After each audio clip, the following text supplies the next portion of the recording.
Namaskaram. As on previous occasions, I'll answer one question from an email and then one from the audience, and I'll alternate like that. The first question is an email that Parani sent me on 6th of January. Parani, do you want to ask your question, or shall I read out what you've written? Yeah, Michael, thank you. I can read out my question. Right. I think that was a very long question that I had put in the email, but I'll try to simplify it and make it brief. The essence of the question was more in terms of the sense of doership. When we sit for practice or when we try to do self-inquiry, we try to pay attention to we attend to ourselves, and the more we try to attend to ourselves, we turn towards 180 degree. Yes. So while we do it as a sitting practice, or when we do it whenever we get a chance through the day, it is we hold the essence of the teaching. But what happens is, during the day, as we interact with the people outside, as we interact with the world outside, there is a constant reinforcement of the ego I. People ask, Palani, how are you doing? How are you doing? What is it you're working upon?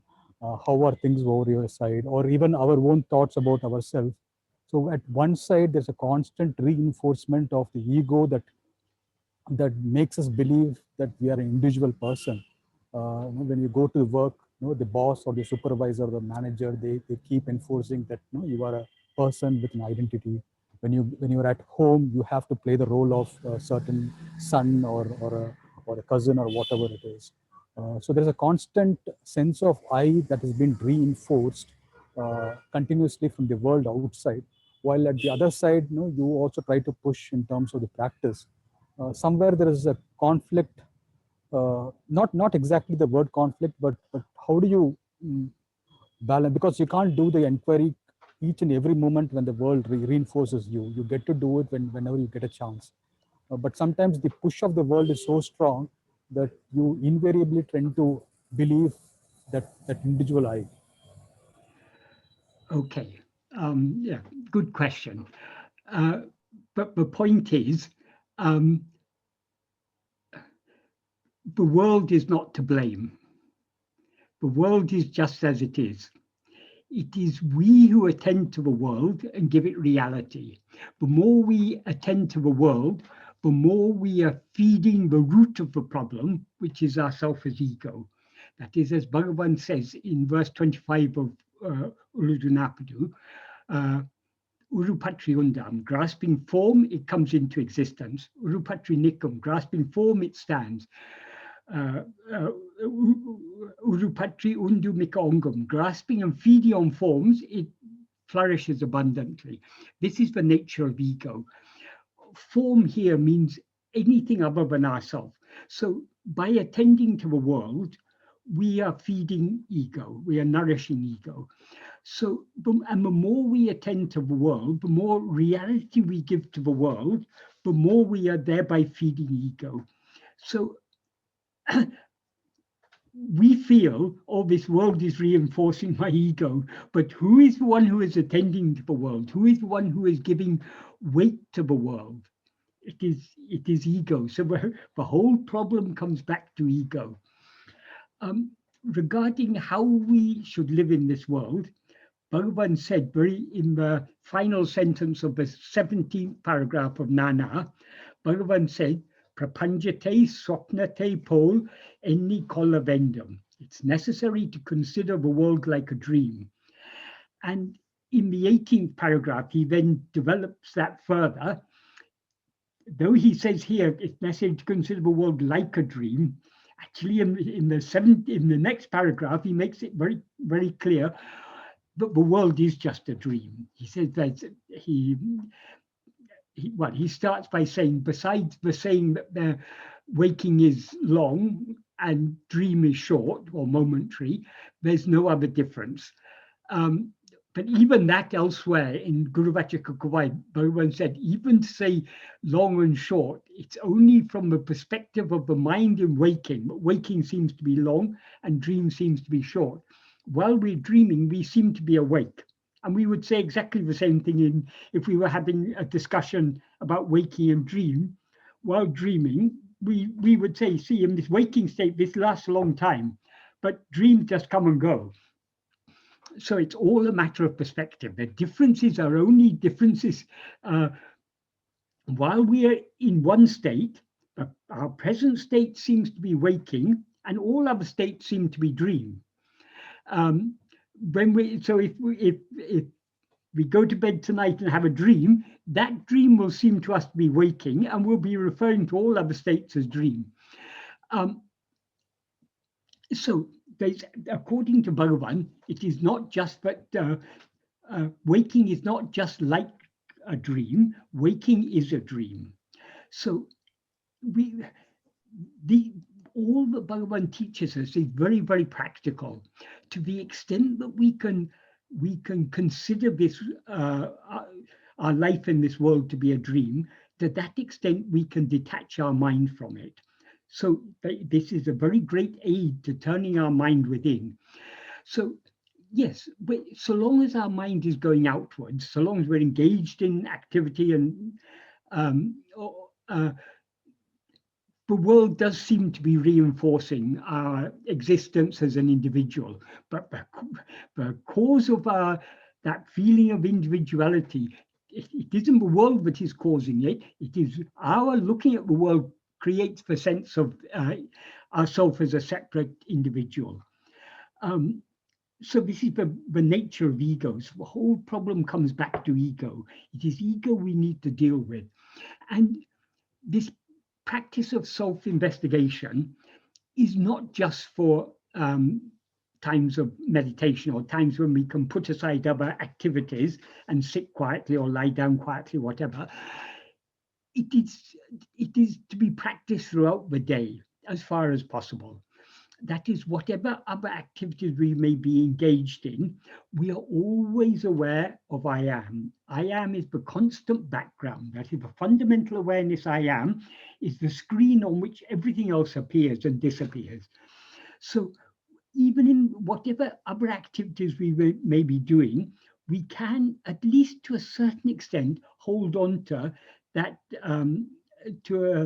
what Bhagavan used to call a tenuous current of self-attentiveness. That's what we need to hold on to, even in the midst of other activities.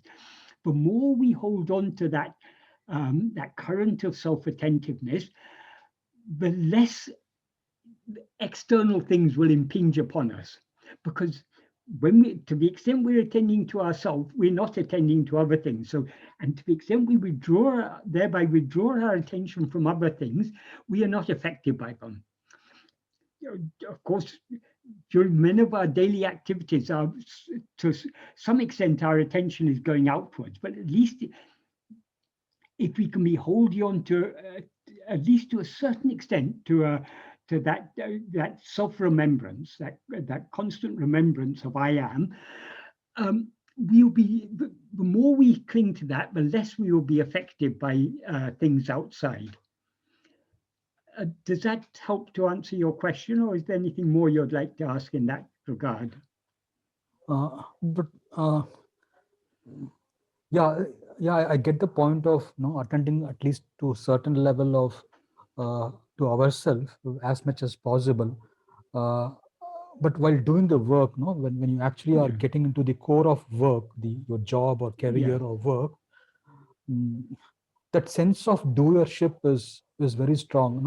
I've even read about what Bhagavan had told Annamalai Swami when he was working while constructing the buildings, saying that even while you do the work, just keep your awareness in the self itself.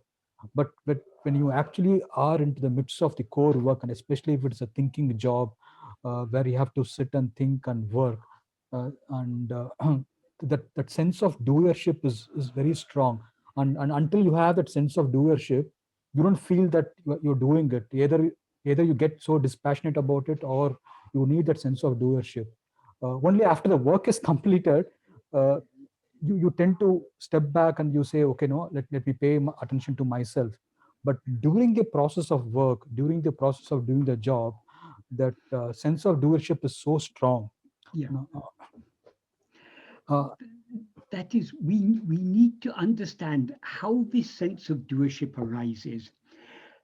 The sense of doership is the very nature of ego, because as ego, we always experience ourselves as a body. A body here means, as Bhagavan says, it's a bundle consisting of 5 sheaths. So it includes the mind and everything.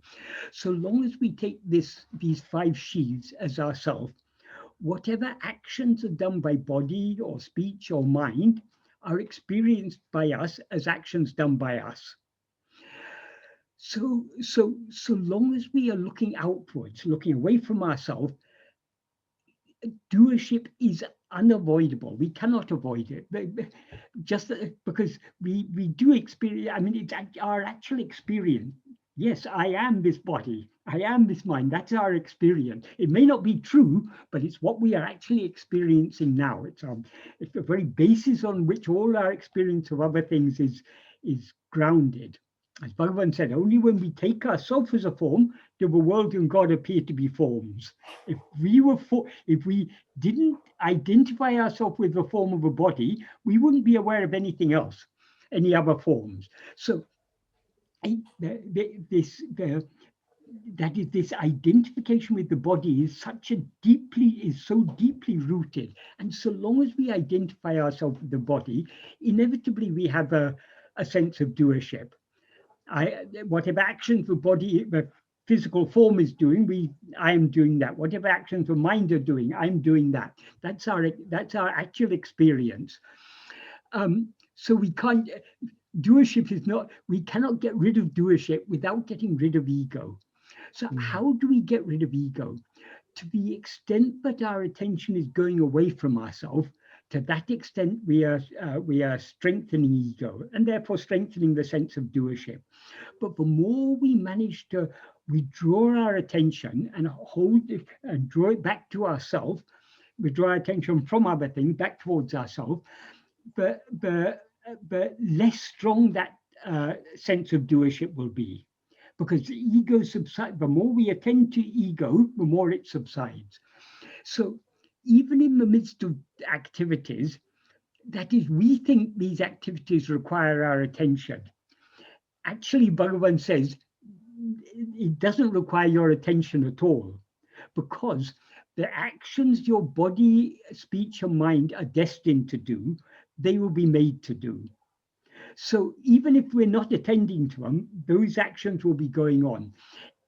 That doesn't mean all the actions of our body, speech, and mind are actions that we're destined to do, but any actions that we do that are not destined, or even those actions that are destined, most of the actions are driven by our will.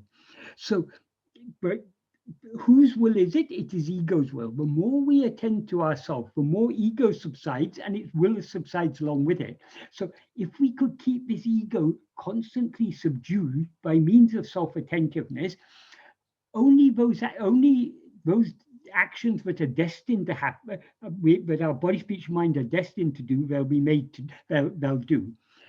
In other words, we'll be refraining from doing any actions according to our will. So those actions which we're destined to do, they'll be made to do whether we attend to them or not. So we really, truly speaking, if we go deep in this practice, the deeper we go in this practice, the more we will come to understand that actually our work doesn't require our attention. If it's work that is destined to be done, it's going to be done anyway. If it's work that's not destined to be done, however much we try to do it, it's not going to be done. So our sole duty is attending to ourselves. If we have that love to attend to ourselves, we will find that attending to ourselves doesn't in any way get in the way of doing whatever activities we are destined to do. So of course, it's only when we go very deep in the practice, but it's only to the extent that we go deep in the practice that we can thereby detach ourselves from the activities and let the activities go on alone. So long as we still have strong vishaya vasana, strong inclination to go outwards, we seem to be very much caught up in the actions. I mean, the sense of doership is very strong, and we feel these actions cannot go on without me attending to them. So, as with all these things, whatever issue we may raise, the one solution to all these issues is to cling more and more to self-attentiveness. The more we are self-attentive, the more all problems will recede into the background, including the type of problems that you're referring to here. Which we all face these problems. It's the nature of the mind to go outwards. And when the mind goes outwards, we get caught up in all these things.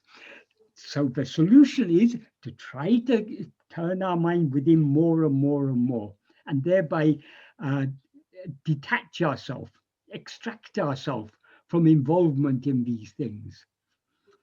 Of course, it's not something that we can achieve overnight, but if we persevere with the practice, every moment that we attend to ourselves, we are taking one step closer to our goal. So we are gradually, we are mastering the art of detaching ourselves from other things and by attaching ourselves to ourselves. That is only by attachment to the self-attentiveness, but we can be free of all other attachments. Yeah, that is true.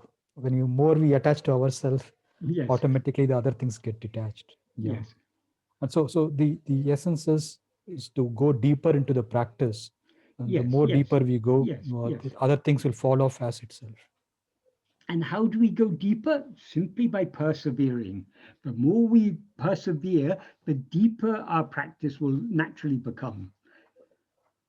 So we may feel at present, oh, I'm not able to go so deep. Doesn't matter.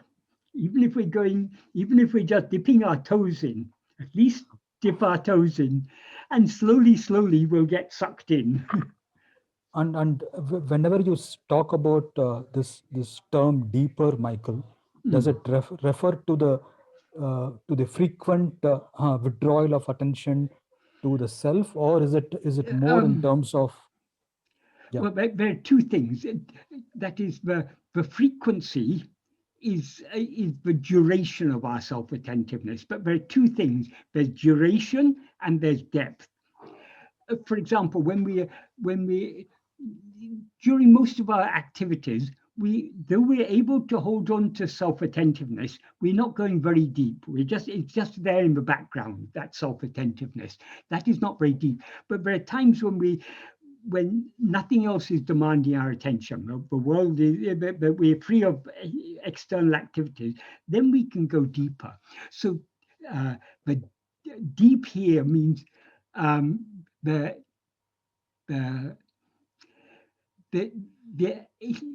intensity of us, or the keenness of our self-attentiveness.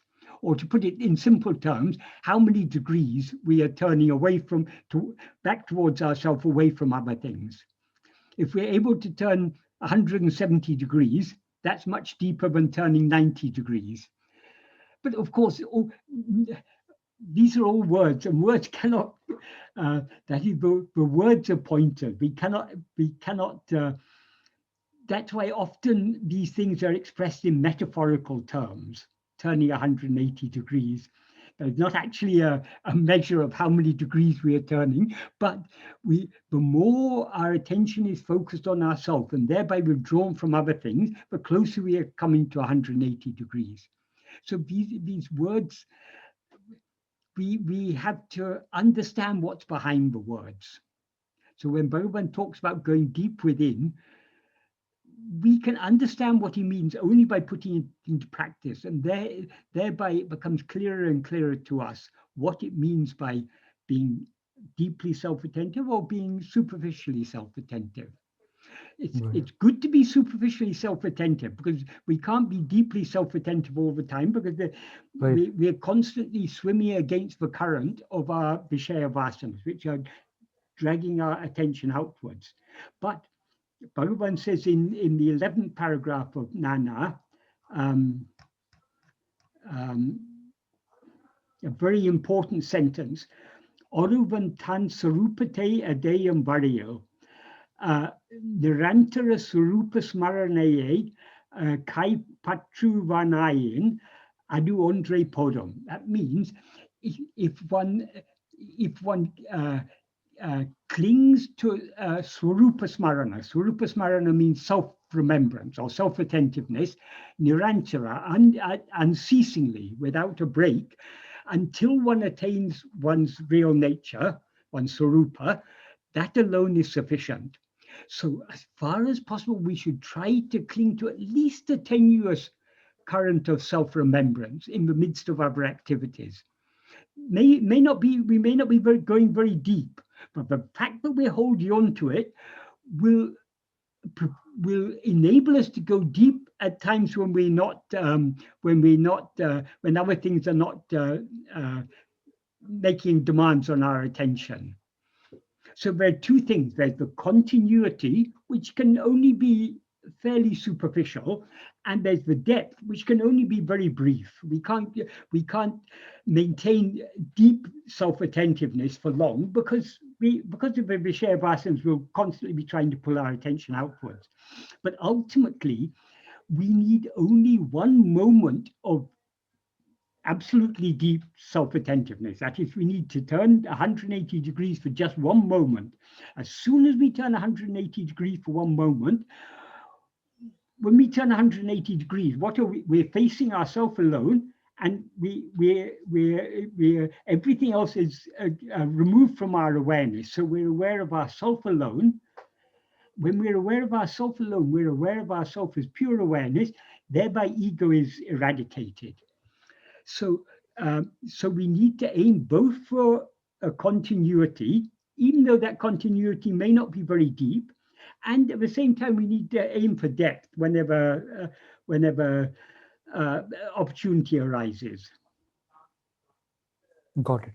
Yeah. Thank you so They're much. not two different practices. It's just two different qualities of practice, and there's sometimes we can go deeper for longer. Sometimes, but not so deep, but deeper than the more superficial one. So it's all just a matter of degree. There's no dividing line between the two.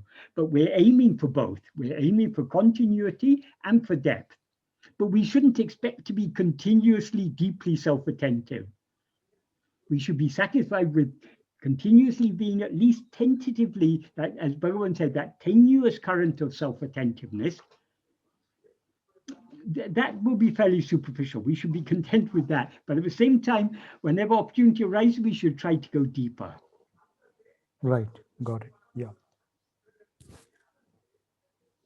Thank you so much. Okay. Okay. There are lots of hands raised. Krishnan, would you like to ask your question? Hello, can you hear me? Yes, yes. Namaste, Michael.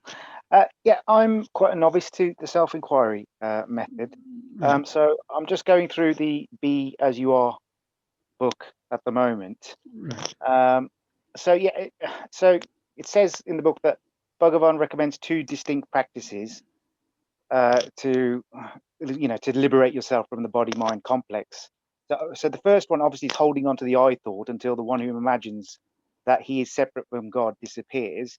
But this I thought, so when I do turn inwards, I'm just trying to say the location of this I thought, where is it exactly? Because people have different different views on where it is, and this I thought, if you could just share some light on that. Okay. And secondly, just the complete, when he says completely surrendering all responsibility for one's life, the surrender aspect, could you just elaborate on what he means by total surrender?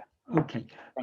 Firstly, these are not two distinct practices. They're not. At the early stages, there may appear to be a distinction between them, but if we go deep, it becomes clear that ultimately they're one and the same practice. The I thought is not an object, it is the subject. That is, you are the I thought. The one who is aware of all other things is the I thought. In other words, I thought, Bhagavan used the term, the thought called I, as a synonym for ego, because ego is nothing but a thought. So it's not an object, it is the subject. So where is the subject located? The subject isn't actually located anywhere. Everything appears within the subject. But as the subject, we are aware of ourselves as if we're a body. So we seem to be located within this body. That is all just part of the illusion. But actually, this body and the whole world is located in us. While we're dreaming, we seem to be a body in a dream world. But when we wake up, we recognize that dream body and the entire dream world existed only in us. So the thought called I, that is the root of all other thoughts. Why is it the root of all other thoughts? All other thoughts are objects. They're things known by us. Other thoughts don't know themselves and they don't know other things. We are the one who knows all these things. So we are the subject, they are objects. So when we are trying to attend to ourselves, the thought called I, we are trying to withdraw our attention from all objects. How do we withdraw it from all objects? By attending to the subject. The subject, obviously, this is something very subtle, and it can be learnt only by practice, because when people first hear this, they begin looking for some I. Where is this I? As if it's some object. It's not an object. The one who is looking for the I is the I, but is being looked for. So we need to first we need to understand clearly what is being talked about, and then we can learn how to do it only by practice. Supposing you don't know how to ride a bicycle, and someone explains to you how to ride a bicycle. You may even buy a book about learning to ride a bicycle, but however much you read and however much you hear, you will never learn to ride a bicycle until you get on a bicycle and wobble and fall and get on again and wobble and fall, and slowly you get the hang of balancing on two wheels. In exactly the same way, we can learn this practice only by trial and error, as it were. But in order to begin our trial and error properly, we need to clearly understand what is meant. I thought is not some object we're looking for, something that is located in a particular place. It is the subject, it is the center from which everything else is seen. So it's drawing our attention back towards ourselves, the center, the seer. Does that help at all? Brilliant, yeah, and that's intuitively what I felt. It's the subject, yes. So Yeah. that's what I have been doing. So fantastic, thank you. And regarding surrender, Yes. Surrender begins with the Bhakti Marga, the path of devotion. That is, we're cultivating love for God. And the more we love God, initially, most people who worship God, most people who go to churches or temples or mosques or gurudwaras or synagogues or whatever, what are they going there? They're going there because they think God is taking care of them and taking care of their family. So they go there and they pray to God, take care of me, take care of my family, help me to pass my exams, help me to get a promotion in my job. So this is not devotion to God. God is, at this stage, God is just a means to an end. Mm-hmm. That is, we pray to God because of what we think we can get from God. That is not love. If you love someone just for what you can get from them, you don't really love them. You're only loving what you can get from them.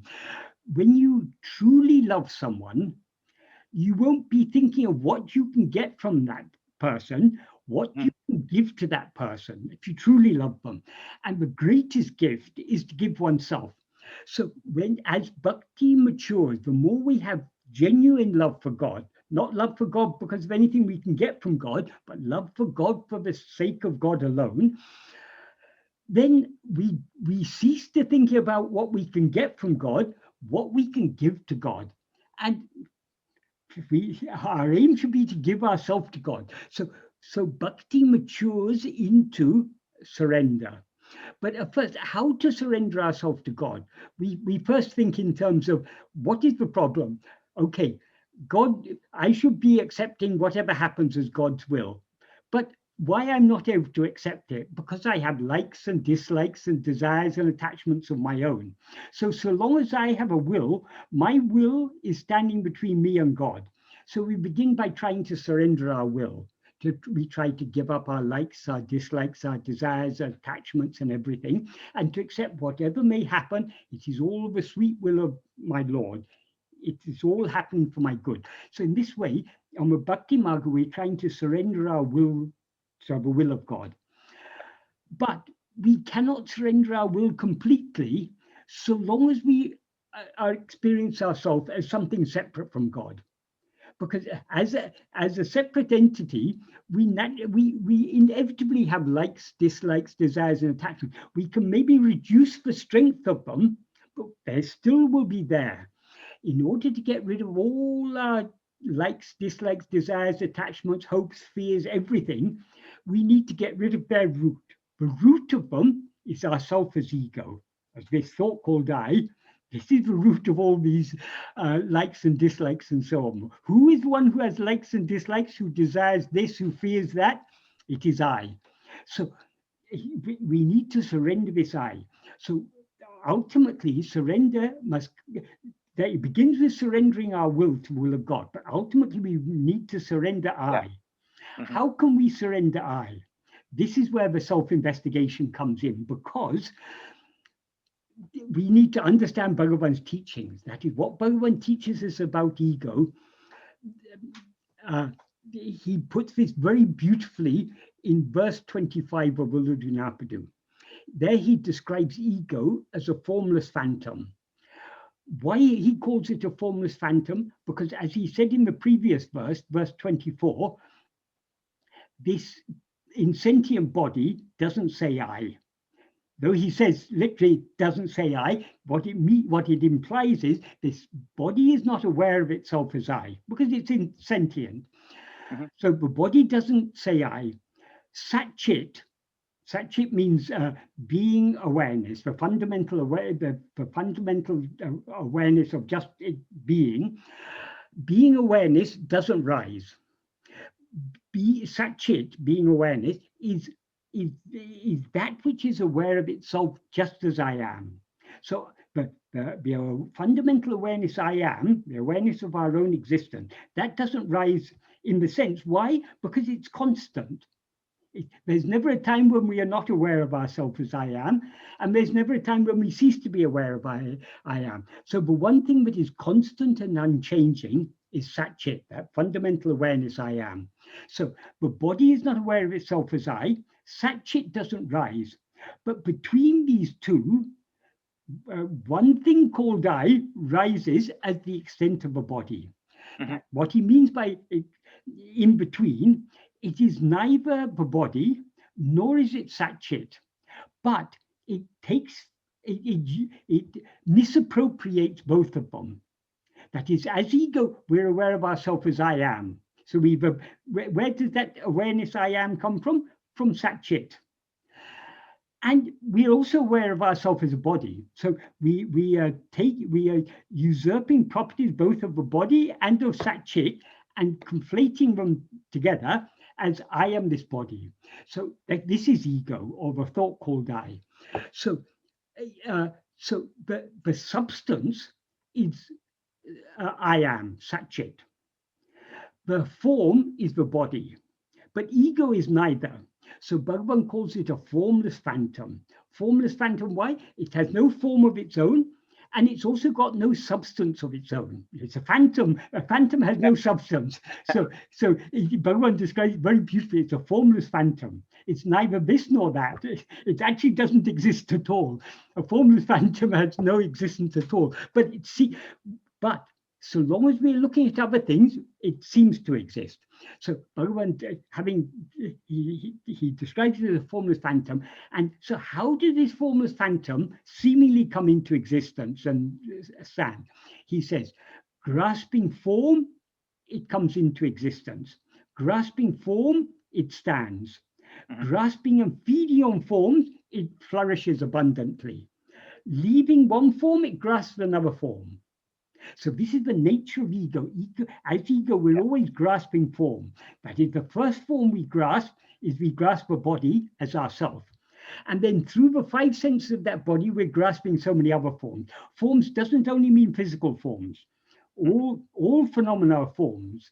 Thoughts, feelings, emotions, they're all forms. Anything that is distinguishable from anything else is a form. But the one thing that we cannot distinguish from anything is this ego, because it's got no form of its own. So Bhagavan then says, Tedinal otum pidicum. If sought, it takes flight. That is, the nature of ego is such, so long as we are looking at other things, in other words, so long as we're grasping form, we seem to be ego. But if we, instead of trying to look at other things, if we try to look back at ourselves, this formless phantom, there's no such thing, there's nothing to be found. So he said, if sought, it takes flight. That is, we seem to be ego, or this thought called I, only so long as we're looking at other things. When we look back at ourselves, there's no such thing to be found. So how do we surrender this ego? So long as we're looking at anything else, we are nourishing and sustaining ego. So there's only one way to surrender ego, that is to turn within. That's why he says in the 13th paragraph of Nāṉ Ār, the first sentence, he defines what is giving oneself to God. He says, that is, the main clause is Atmanishta Paranai Irupade Tanei Sinaku Alipadam.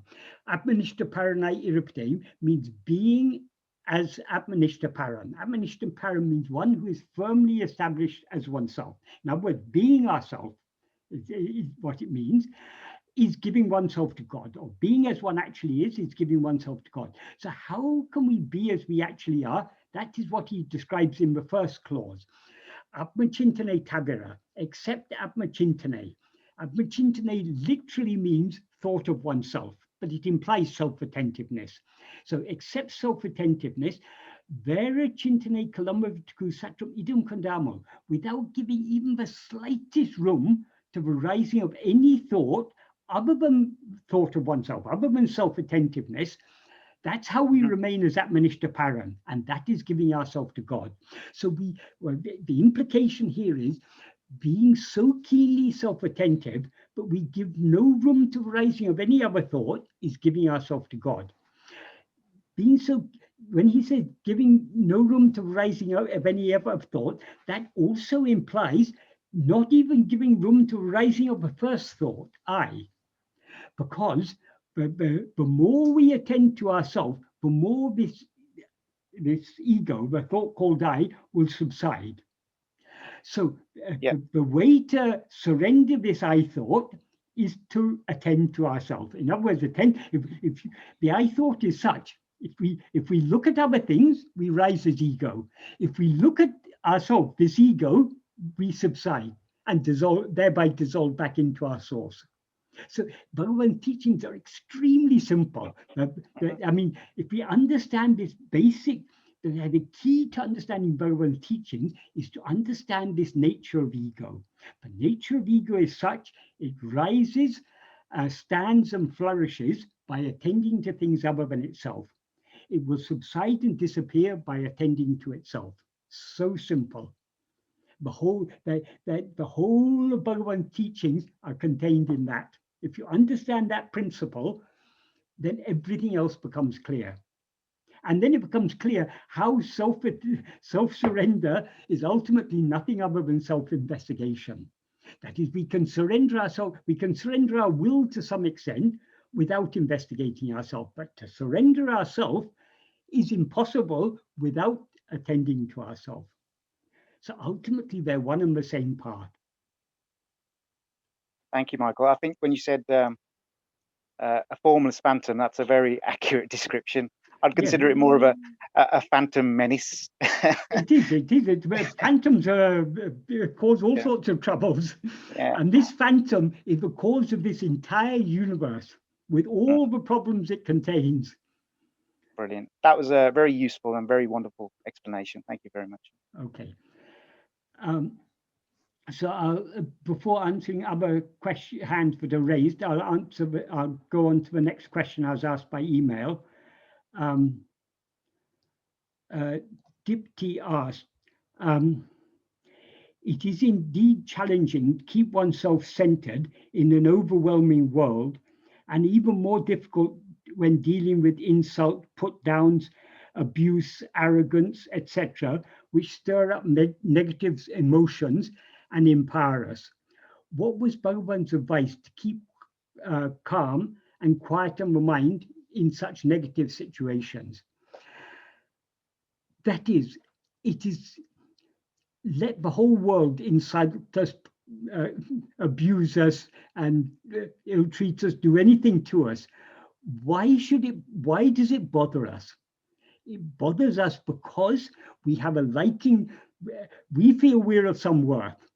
We would like others to recognize that we're of some worth. We want to, being put down, who is being put down? Ultimately, it's ego that's being put down. So we should appreciate those people who put us down. But because of our attachment to our identity, I am Dipti or I am Michael or whoever, because we strongly identify with this name and form, if anyone says anything abusive to this name and form, we take it personally. So the problem lies not in anything in the external world, any external circumstances or other people. They are not the problem. The problem is ourselves. When we rise as ego, firstly, we're attached to this person we take ourselves to be, and we have likes and dislikes. Because I take myself to be Michael, I like Michael to be respected and people to respect me and care and be caring and everything.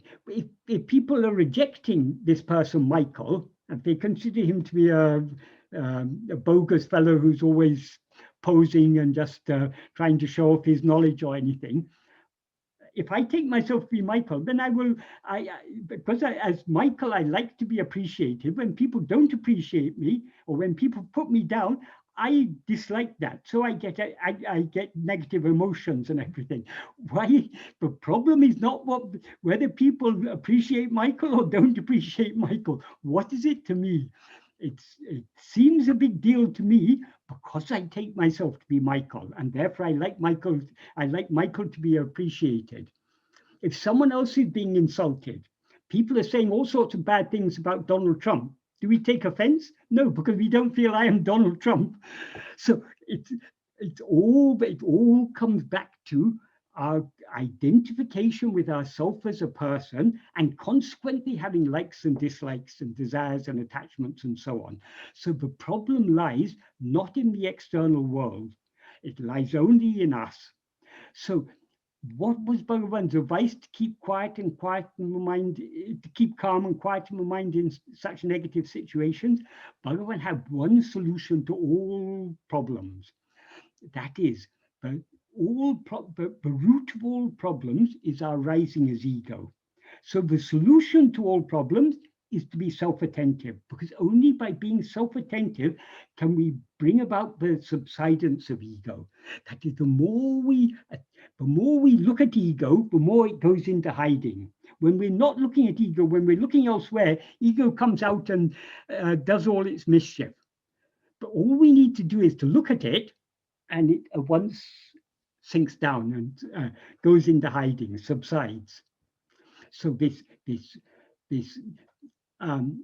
it is often been said, very often devotees have said, this is Bhagavan's Brahmastra. Who am I? It's Bhagavan's Brahmastra. Brahmastra means the supreme weapon, the most powerful of all weapons.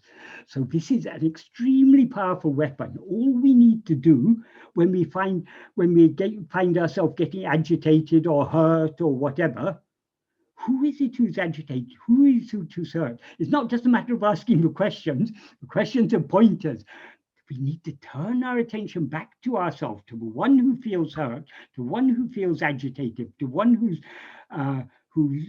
feeling a stir up of negative emotions.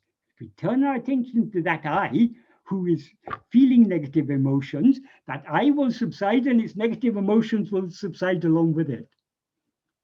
I don't know if you're here, Dipti. Does that adequately answer your question if you are? Yes, Michael. Well, in such situations, I think we are thrown out of balance, and it's hard to associate with who we really are. So yes, this is why practice is necessary. Bhagavan often used to say, mind control is not your birthright, you have to work for it. So to keep this mind in check, to keep the ego in check, it requires, I think it said somewhere, I don't know where it is, but eternal vigilance is the price of freedom. So if we want to be free of the ego, we need to be eternally vigilant, eternally watchful. Keeping an eye on this ego is the only way to avoid. Of course, we fail so many times. When a small child is learning to walk, it falls over so many times, but it doesn't give up. It continues. However many times it falls down, it gets up and it continues toddling until eventually it learns how to walk. So we're all in that situation. We're all toddlers. We're all learning to walk. So often we fail in our efforts. Often we get agitated and we get upset and we get hurt and all these things. Inevitably, it's there. But if we persevere in this practice, slowly, these things will drop off, and we'll learn how to maintain equanimity in the face of any amount of challenging situations. So the practice is absolutely essential. That's why all Bhagavan's teachings are just focused on practice. Bhagavan is extremely practical. yes, And the that practice answers. he's given us is an extremely simple one. You don't have to do any yoga or pranayama or meditation or any fancy things. All you need to do is be self-attentive.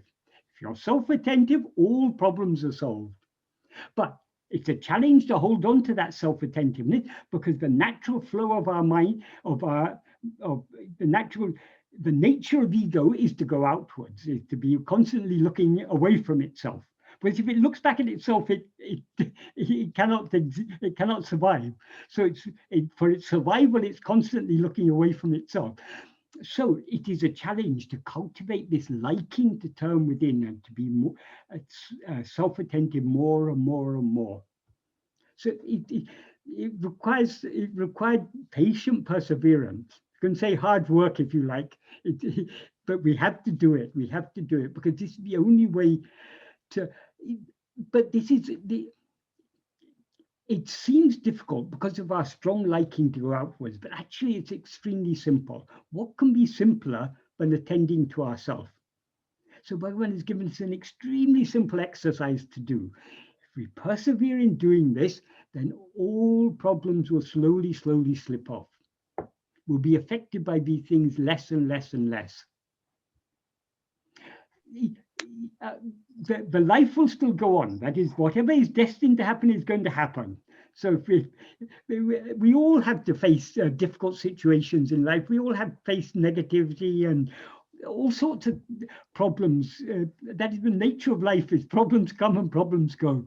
So we all have to face these things, but our attitude towards them will slowly change. We'll slowly be less affected by whatever may happen. Yes, Michael, that was very useful. Thank you. Okay. Marianne, you've got your hand raised. Would you like to ask your question?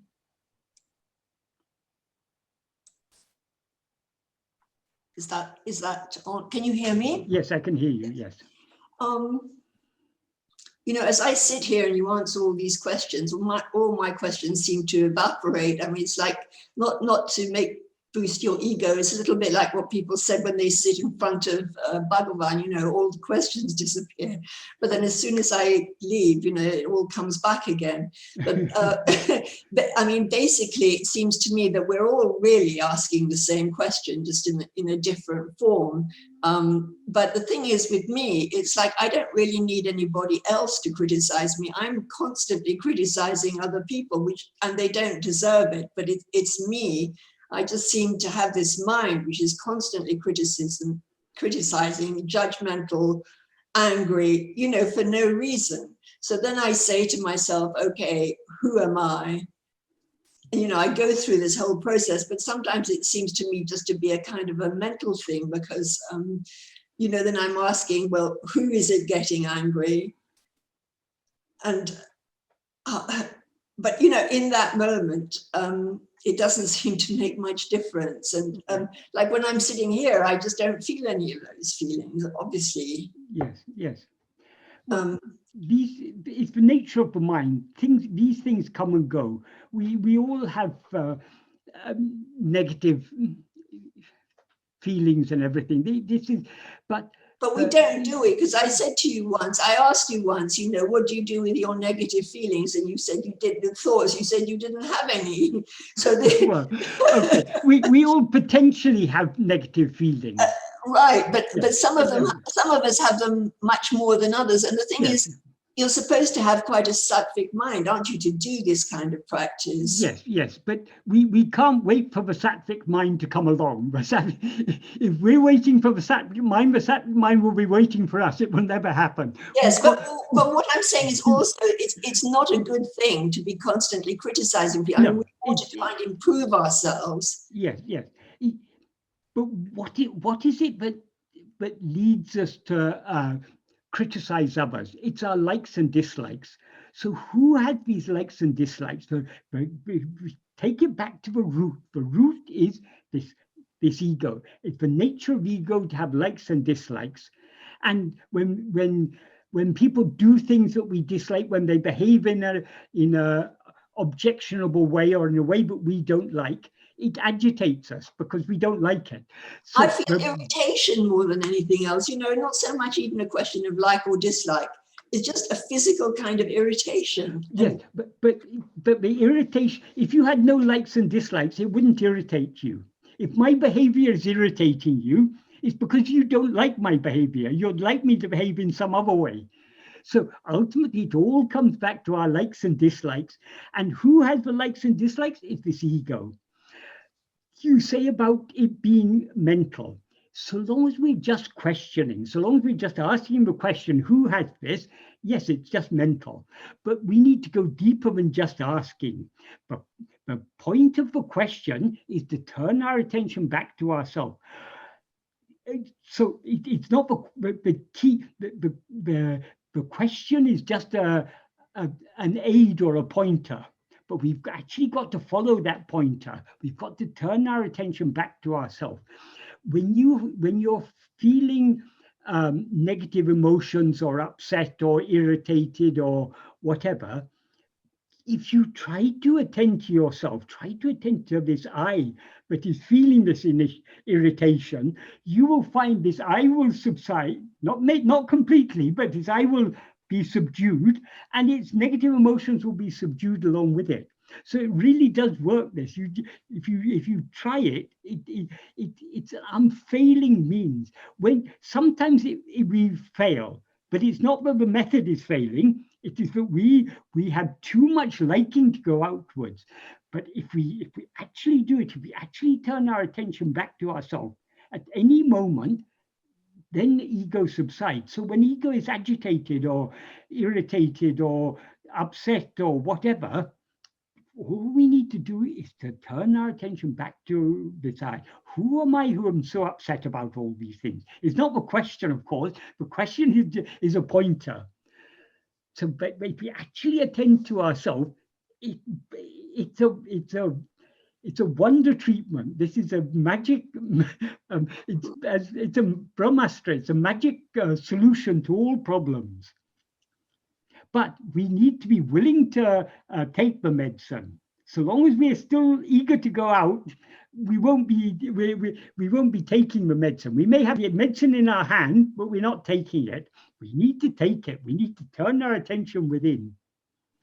Well, wouldn't it make more sense in those cases to do things like pranayama, which would give instant calming of the mind, rather That's than... a roundabout way, because you then have to calm down the breath in order to calm the mind. If your mind is much agitated, even calming the breath, but if you turn your attention back to I, that is the shortcut. That is the direct method.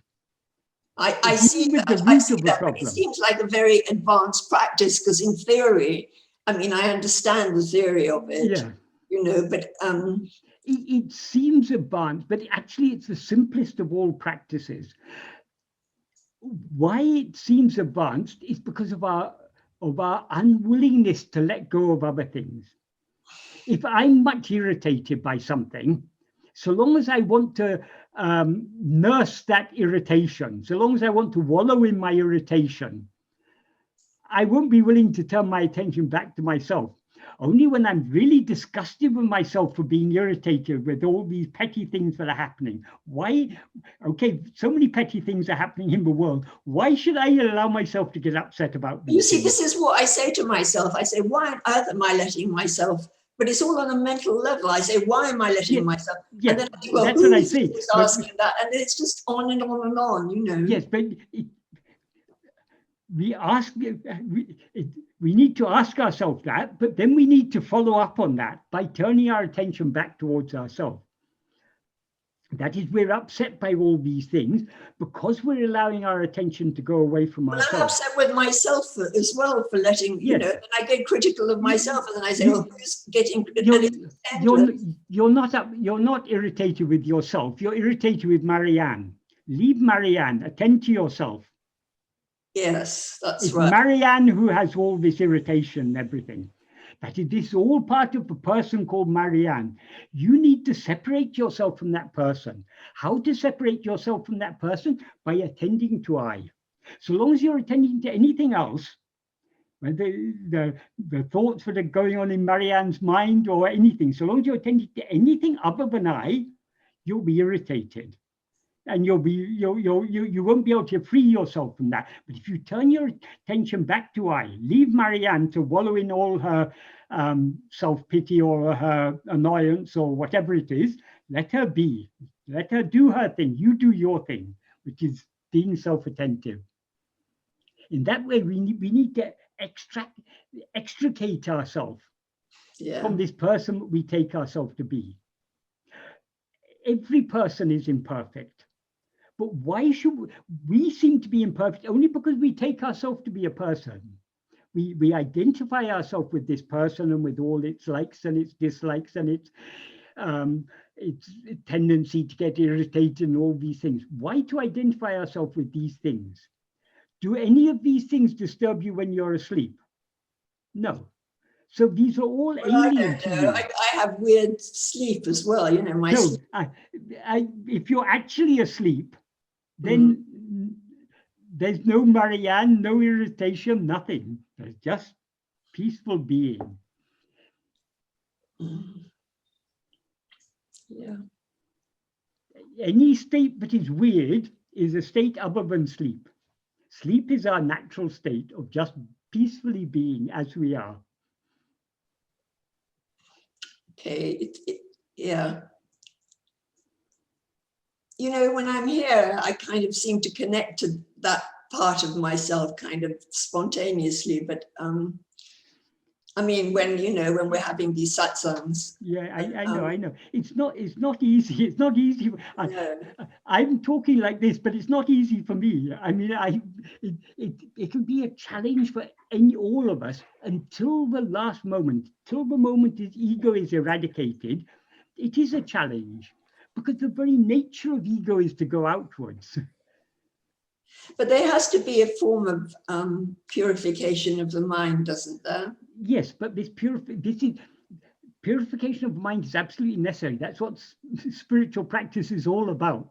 But the most effective means to purify the mind is this self-attentiveness. Because what are the impurities? The impurities are vishaya vāsanās, our inclination to go outwards. These are the seeds that give rise to all the likes and dislikes and desires and attachments, from which all the annoyance and the irritation and the anger and all other emotions arise from that. So the seeds of all these things are the vishaya vāsanās.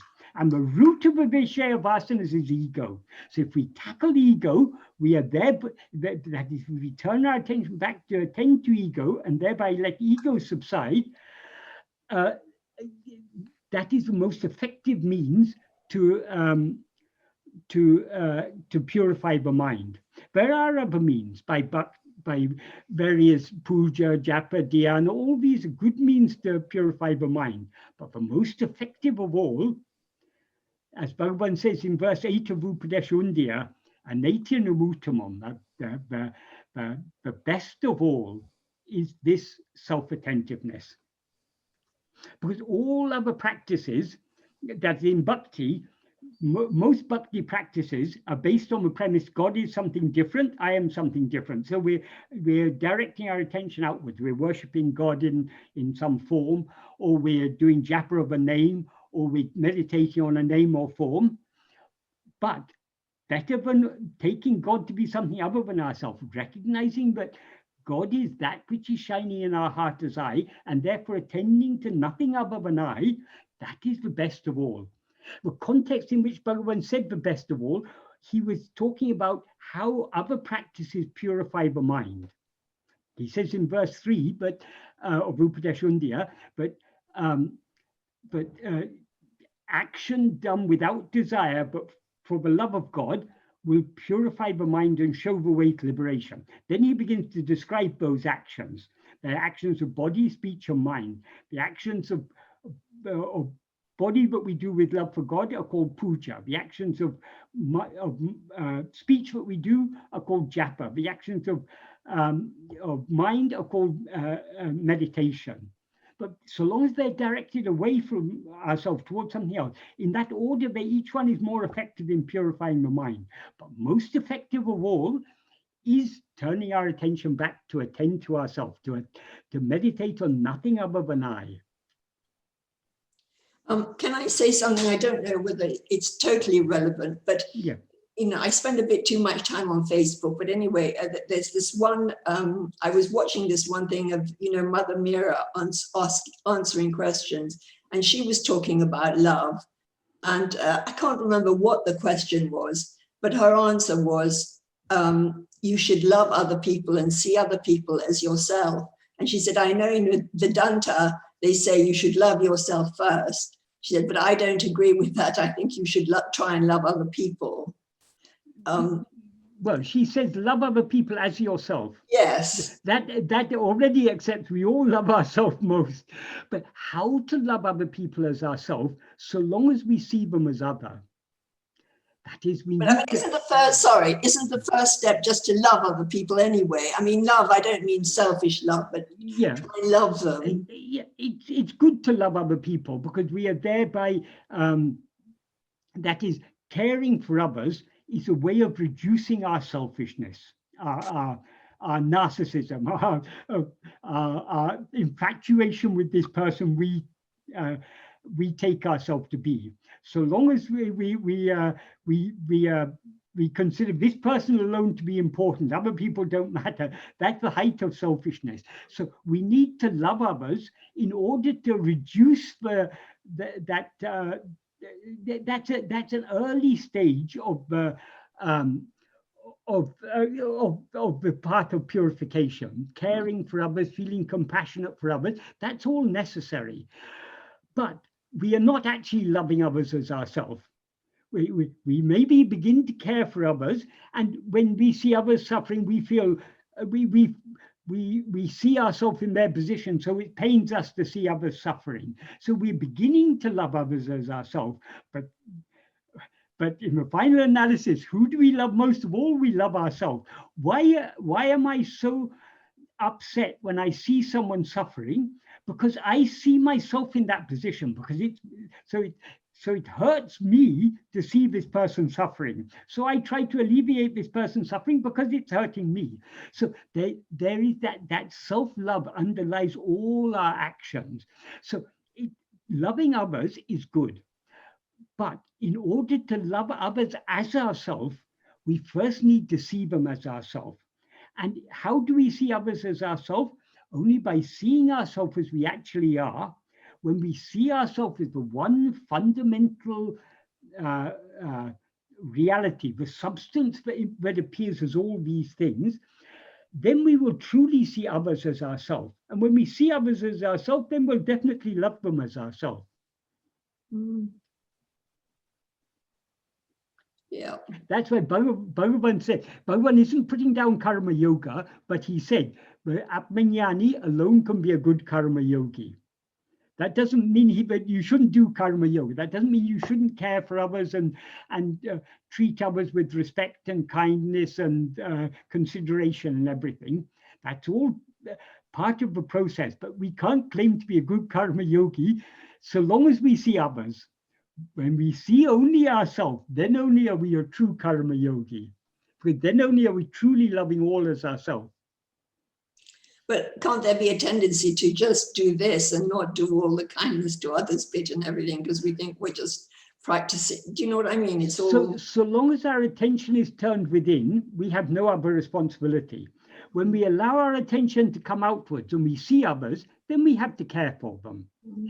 Naturally, if we're truly following this practice and bringing about the subsidence of ego, the more ego subsides, the less we will feel the difference between ourselves and others. So compassion comes naturally to someone who's following this path. Well, who's quite advanced on this path, shall we say? Well, we're all advanced to a certain extent. To here is quite a long way for a lot of, for me anyway. The whole point of a path is we're advancing along it. So advanced is a relative term. But Yes. if you've taken one step on this path, you've begun to be advanced. So it's, of course, the more advanced we are, the more egoless we'll be, and the more, the closer we'll be to being egoless. We're not strictly speaking egoless, but the more advanced we are, the more we will naturally be compassionate to others. Yes. But even taking a small step on this path, we're going in the right direction, and we will become more compassionate and more caring and more empathetic. It's just natural. Okay. So we need not treat karma yoga as a separate path. If we're following this path, automatically we will have a tendency to act in accordance with the principles of karma yoga. Okay, thank you. Yeah, that pretty well answers it. Okay, good. Thank you. I think I'll answer just one more question I got by email, and then we can have a 10-minute break. The next question is a very good question. Katie, do you want to ask your question, or the question you asked about vasanas? Yes. It's fine if you want to go through the question. Okay, right. Okay. Yeah. What you've written is, recently I've been trying to work out what exactly vasanas are and how to eradicate them. As I see they are a major stumbling block that allows ego to continue. I understand they are habits, inherent tendencies of the mind, which until they are all destroyed, ego will continue and self-realization cannot be attained. But what would constitute a habit of mind? What exactly is a vasana, and how to get rid of every single habit of the mind? Are there thoughts that are just passing thoughts, and then thoughts which are vasanas, or have the power to become further vasanas? I read that some vasanas are extremely ancient and deeply ingrained in the mind. How to uncover these and remove their strength? Yes, what you say is correct. so long as the vasanas are strong, we cannot eradicate ego. But what are vasanas? Vasanas may give rise to habits, but I think to describe vasanas as habits isn't really getting to a crux of the matter. That is, what vasanas are. Vasanas are inclinations, tendencies, if you want. But I think, to me, it seems inclination is the word that captures it most closely. That is, Bhagavan actually spoke. The vasanas Bhagavan spoke most about are what he called Vishaya vasanas. Vishaya vasanas means our Vishaya means phenomena or anything other than ourselves. Vishaya vasana means an inclination towards phenomena. So we have an inclination. We like to experience phenomena. We like to experience all these things. So that inclination to attend to anything other than ourselves is a Vishaya vasana. So obviously, when our Vishaya vasanas are strong, turning our attention back towards ourselves seems to be difficult because we are so strongly inclined to attend to other things. So these inclinations, vasanas, they are what give rise to all our likes, dislikes, desires, attachments, fears, and so on. And those in turn give rise to other thoughts. So the vasanas are the thoughts in their seed form. All vasanas, all thoughts, whatever they may be, are just sprouted forms of vasanas, as also other likes, dislikes, and so on. That is, as I said, Right, so vasanas. Thoughts in seed form. Yes. The seed that sprout they sprout as likes and dislikes first, by desires and so on, and then they take on the form of grosser thoughts. Right, that is the subtlest manifestation of the vasanas is the likes and dislikes and desires and attachments. A slightly grosser manifestation is other thoughts. And grosser still, the whole world. Bhagavan said the whole world is nothing but a projection of our vasanas. Right. That is why the vasanas, the collective name for vasanas is the will. In Sanskrit, it's called chittam. It's also what is referred to as the anandamaya kosha, the causal body. Why is it causal body? Because they're the seeds that give rise to everything else. So we need to understand the nature. That is, we have strong Vishaya vasana. That is, we've got strong inclination to go outwards, to attend to things other than ourselves. If we practice self-investigation as taught by Bhagavan, we are thereby gradually weakening our Vishaya vasanas, and we are strengthening what is called Satvasana. Satvasana is the inclination just to be as we actually are. So that's still an actual vasana then. But that's the vasana we need to cultivate, because if that Satvasana is stronger than the Vishaya vasanas, right, then we'll be ready to let go of everything else and just be. That is when ego gets annihilated.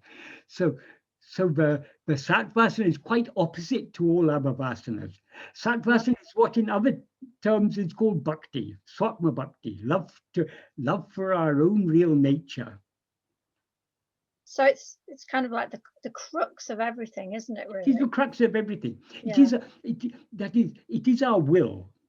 So so long as we have that liking to go outwards, that liking is to go outwards, that is the Vishaya vasanas. The liking to turn back within and surrender ourselves, that is the Satvasana. And this is absolutely the key. Bhagavan said, Bhakti is the mother of jnana.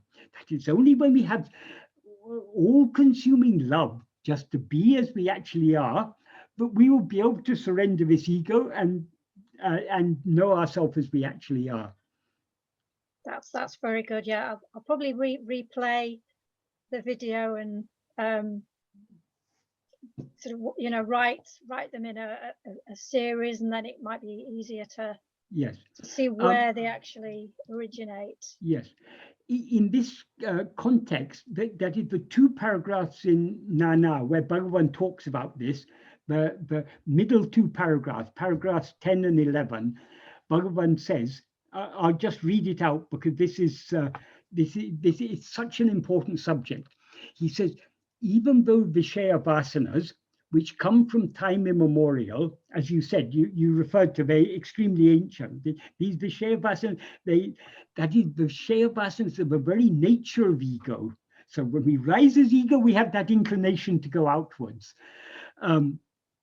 So he said, even though Vishaya vāsanās, which come from time immemorial, rise in countless numbers like ocean waves, they will all be destroyed when Swarupa Dhyana increases and increases. Swarupa Dhyana means self-attentiveness, the meditation on our own real nature. And then in the second sentence, he says, without giving room even to the doubting thoughts, destroying so many vāsanās, is it possible to remain only as Swarupas, only as our real nature? Instead of doubting that, allowing such doubting thoughts to arise, it is necessary to cling tenaciously to self-attentiveness. Bhagavan says it very, very forcibly in Tamil.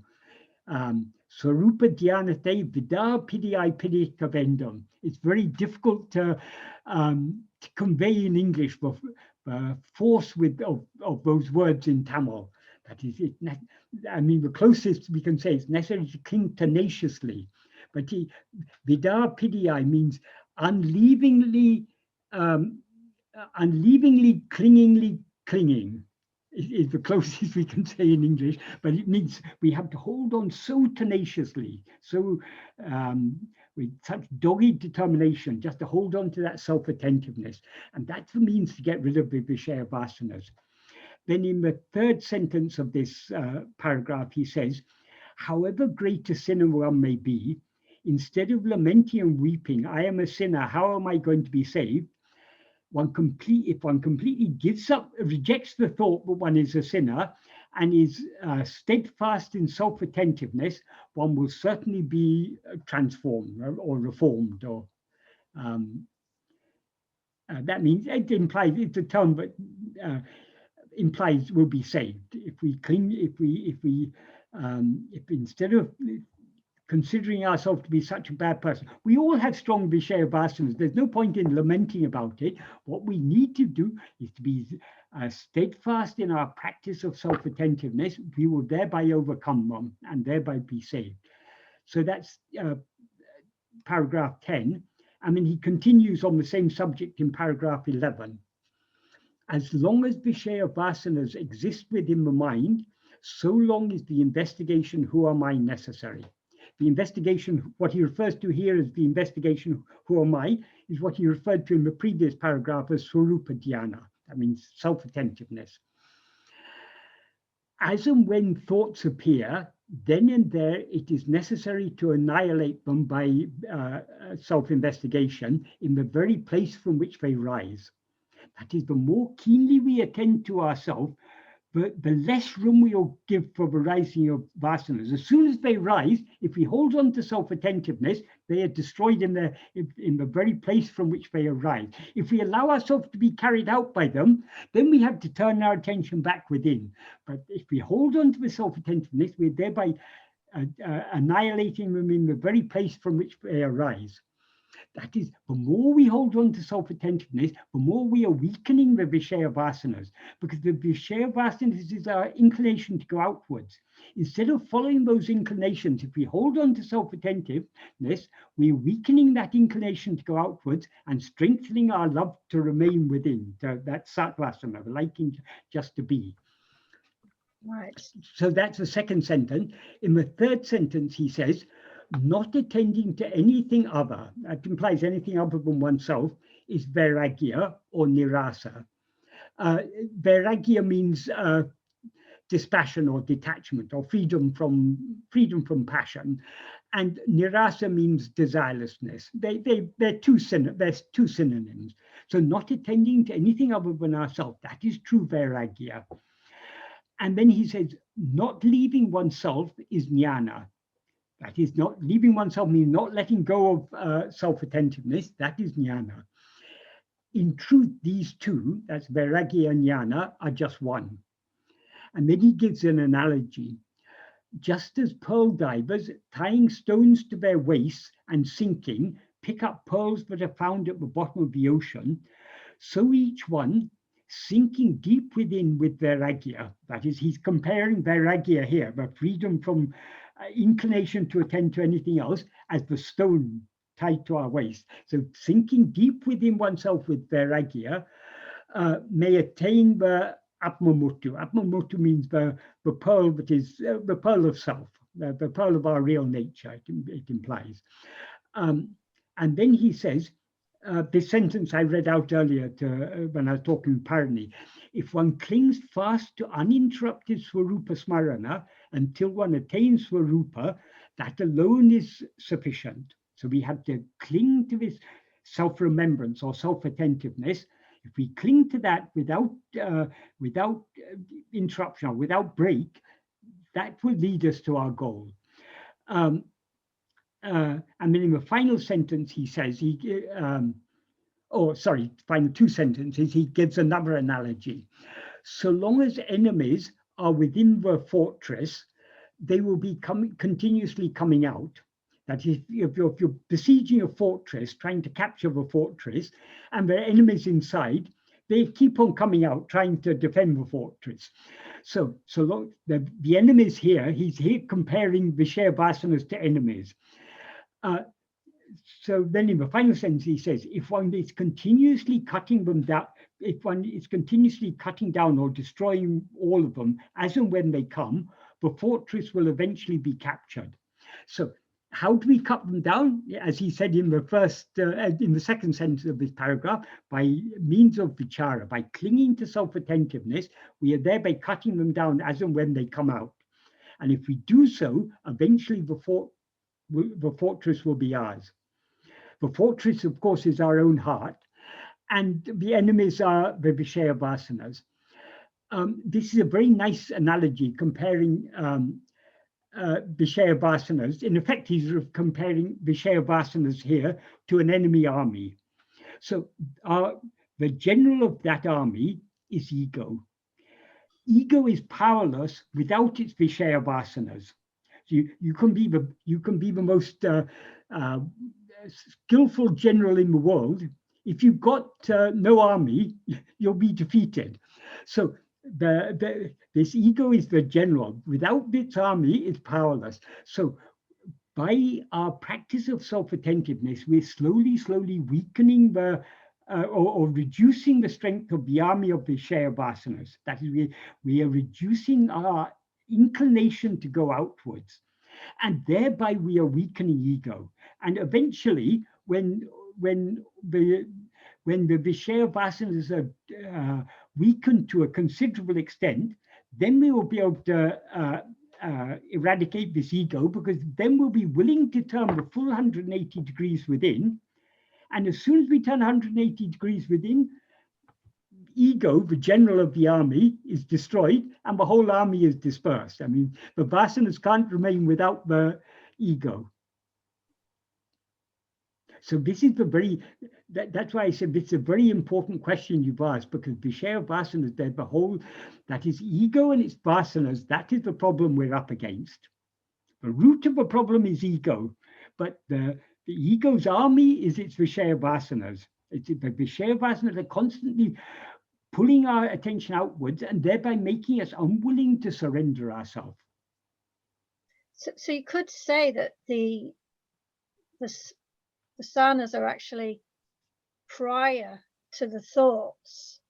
So we're working in an indirect. Yes, but they're not prior. The first thought is ego, the thought called I.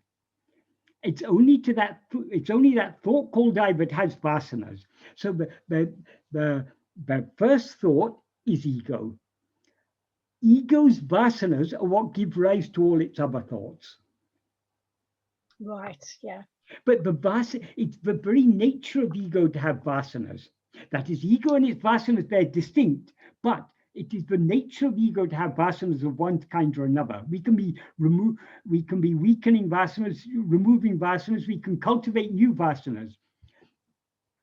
But so vasanas may change. But that's why I say the vasanas are distinct from ego. But ego cannot remain without vasanas.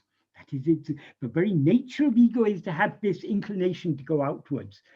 When we destroy, only when ego is destroyed will we completely destroy all inclination to go outwards.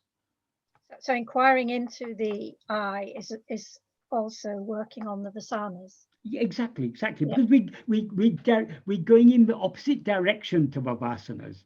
That is, we are weakening the Vishaya vasanas and strengthening the Sat vasana. Okay. Instead of our inclination to go outwards is reducing, and our inclination just to be as we actually are is increasing. Okay.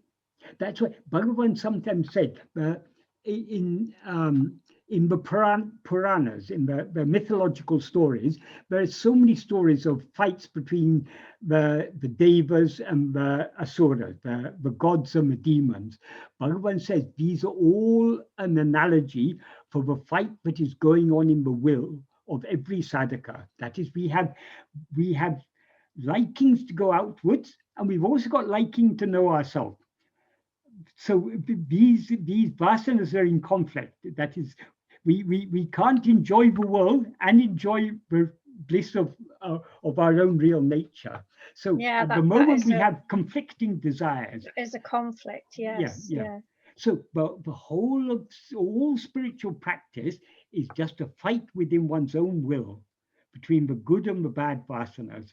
The good vasanas ultimately is only Sat vasana. The bad, all other vasanas are bad because they all lead our mind outwards. Yeah. Okay. Thank you. Thank you very much.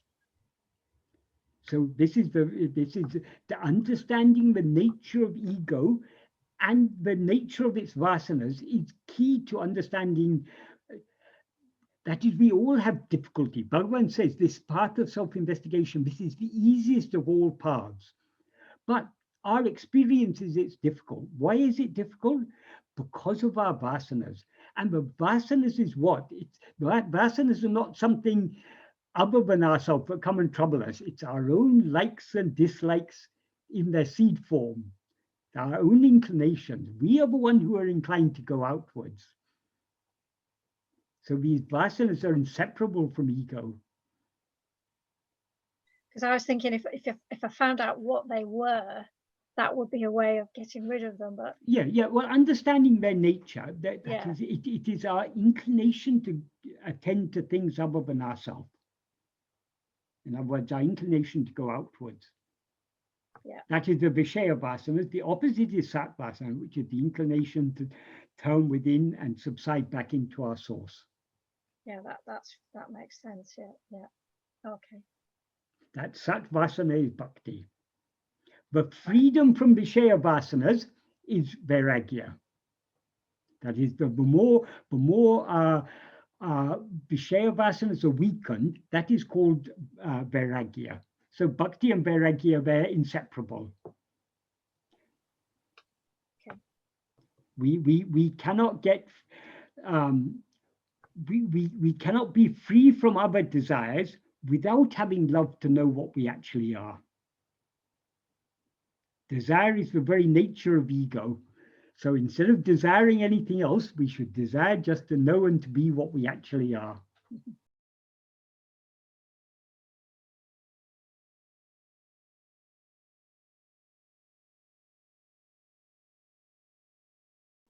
Bala Nagaraju, you had your hand raised. Do you want to ask your question? Om Namo Bhagavate Ramana.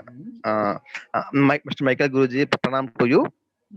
I would like to ask you the some only questions. Guru is Bhagavan. I am no Guruji. No. Yeah. You are. Bhagavan is to Guru to all of us, and Bhagavan is saying all the things through you only. Right? I am just repeating what Bhagavan said. Yes. Exactly right. Bhagavan is saying through you, through all of us. That's it. The thing is actually some questions I got answer from Mr. Tej Mitter. He is also one member of our group. I'm getting so many questions clarification to him because 1 week time is there, right? In between, if I have any questions, I'm getting clarification from him only. And the main question is, Bhagavan said Swarupa Dhyana. We have to do Swarupa Dhyana means self meditation. Even the Swarupa Dhyana is the highest self inquiry. He said. Yes. Than the pranayam.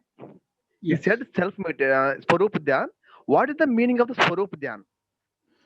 And also, how to control the vasanas. I mean, so many vasanas are coming to our mind. Those are disturbing to a lot.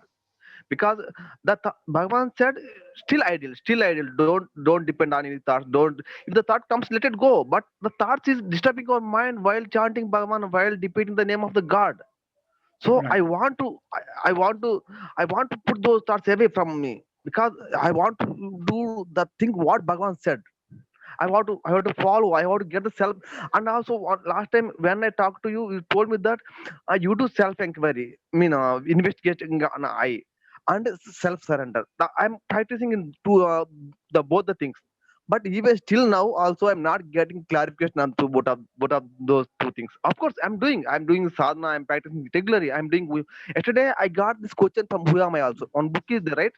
One small book is there. Who am I book? In that book, Bhagavan said sadhana. I mean, what is it? Swarupa Dhyana. Swarupa Dhyana. What is the meaning of Swarupa Dhyana? Can you please explain? Okay. Dhyana means meditation. That means attending to something. All other forms of meditation, we are meditating on some object. It may be on a name and form of God, or on a place in the body, a chakra, or there are so many, very innumerable different types of meditation. But the difference in all other types of meditation and Swarupa Dhyana, in Swarupa, whereas other meditations, we are meditating on an object, whether that object is a name or form or of God or some idea or some object, something other than ourselves. In Swarupa Dhyana, we are not meditating on any object. We are meditating on the subject, or even more precisely, because the subject is ego. The subject is that mixed awareness. I am Bala. You're not to investigate Bala. You're to investigate the I am portion of that mixed awareness. I am Bala. Actually, what is the difference between I and yam? The two words are there. I recently came to know those two words, I and yam. Can you please elaborate the main description about I and yam? I am means I exist. That I is a pronoun, am is a verb, but together, it's a statement. What I am denotes is I exist. So it's referring to our existence, but it's referring to more than just existence. Though directly, the explicit meaning of I am is I exist. The implied meaning is I am aware that I exist.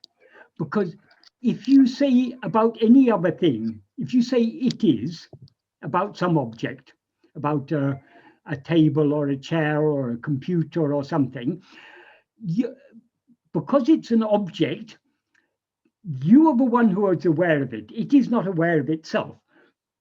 Whereas when we talk about I am, I is the pronoun that refers to ourself. So it refers to that which is aware. So I am refers to our basic, our fundamental awareness of our own existence. That is what is otherwise called Satchit. That is the fundamental reality. Everything else, the one thing that never changes, but never appears or disappears, is I am. We are constantly aware of ourselves as I am. In waking, we're aware of ourselves as I am. Now you're aware of yourself as I am Bala. In in dream, you're also aware of yourself as I am, but you identify with a particular body, which is usually called bala also. But in sleep, you're aware of yourself without being aware of bala. You're aware just I am, not I am this or I am that. So in all three states, I am continues. In waking dream, other things are superimposed upon it. In sleep, it remains in its pure state. So that is Swarupa. That fundamental awareness I am, that is Swarupa. That is our real nature.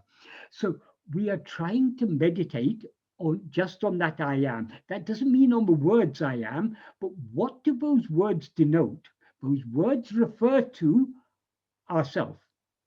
So it's meditating on ourself, on just that which is aware of all other things. But the words can indicate to a certain extent, but we need to go deep into what those words are referring to. So what is Swarupa? Swarupa is that fundamental awareness I am. That is what we need to meditate on. And that is what is also called self. Swarupa Dhyana and self Āṇma-Vichara are just two terms referring to the same, it's exactly the same practice. It's just two ways of describing it. And Bhagavan used other terms also, Atma-Chintana, Atmanishta. In Upadēśa Undiyār, he says, Ananya Bhava, meditating on what is not other. I mean, meditating only on I. So there are so many ways it can be described, but what it actually is, we can understand the words where they're pointing, but we can truly understand what self-attentiveness is or what Swarupa Dhyana is only by trying to put it into practice. The more we put it into practice, the clearer it will become. So we learn how to investigate ourselves by investigating ourselves. Just like if you learn it, when you learn to ride a bicycle, as a child, you learned to ride a bicycle. How did you learn to ride a bicycle? Only by riding a bicycle. You didn't say, oh no, I don't know how to ride a bicycle. First teach me how to ride a bicycle, then only I'll start practicing. You learn by practicing. Likewise with this self-investigation, we learn by putting it into practice. The more we put it into practice, the clearer it will become. And you asked about vāsanās. That is what I was explaining to Katie. And that's what Bhagavan says in those two paragraphs of Nāṉ Ār that I read out. The more when we attend to ourselves, we are withdrawing our attention from other things and trying to fix it on ourselves.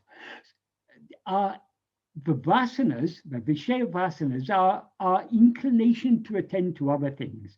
So by clinging to self-attentiveness, the Swarupa Dhyana, we are thereby weakening the inclination to attend to other things. So the way to overcome Vishaya vāsanās is by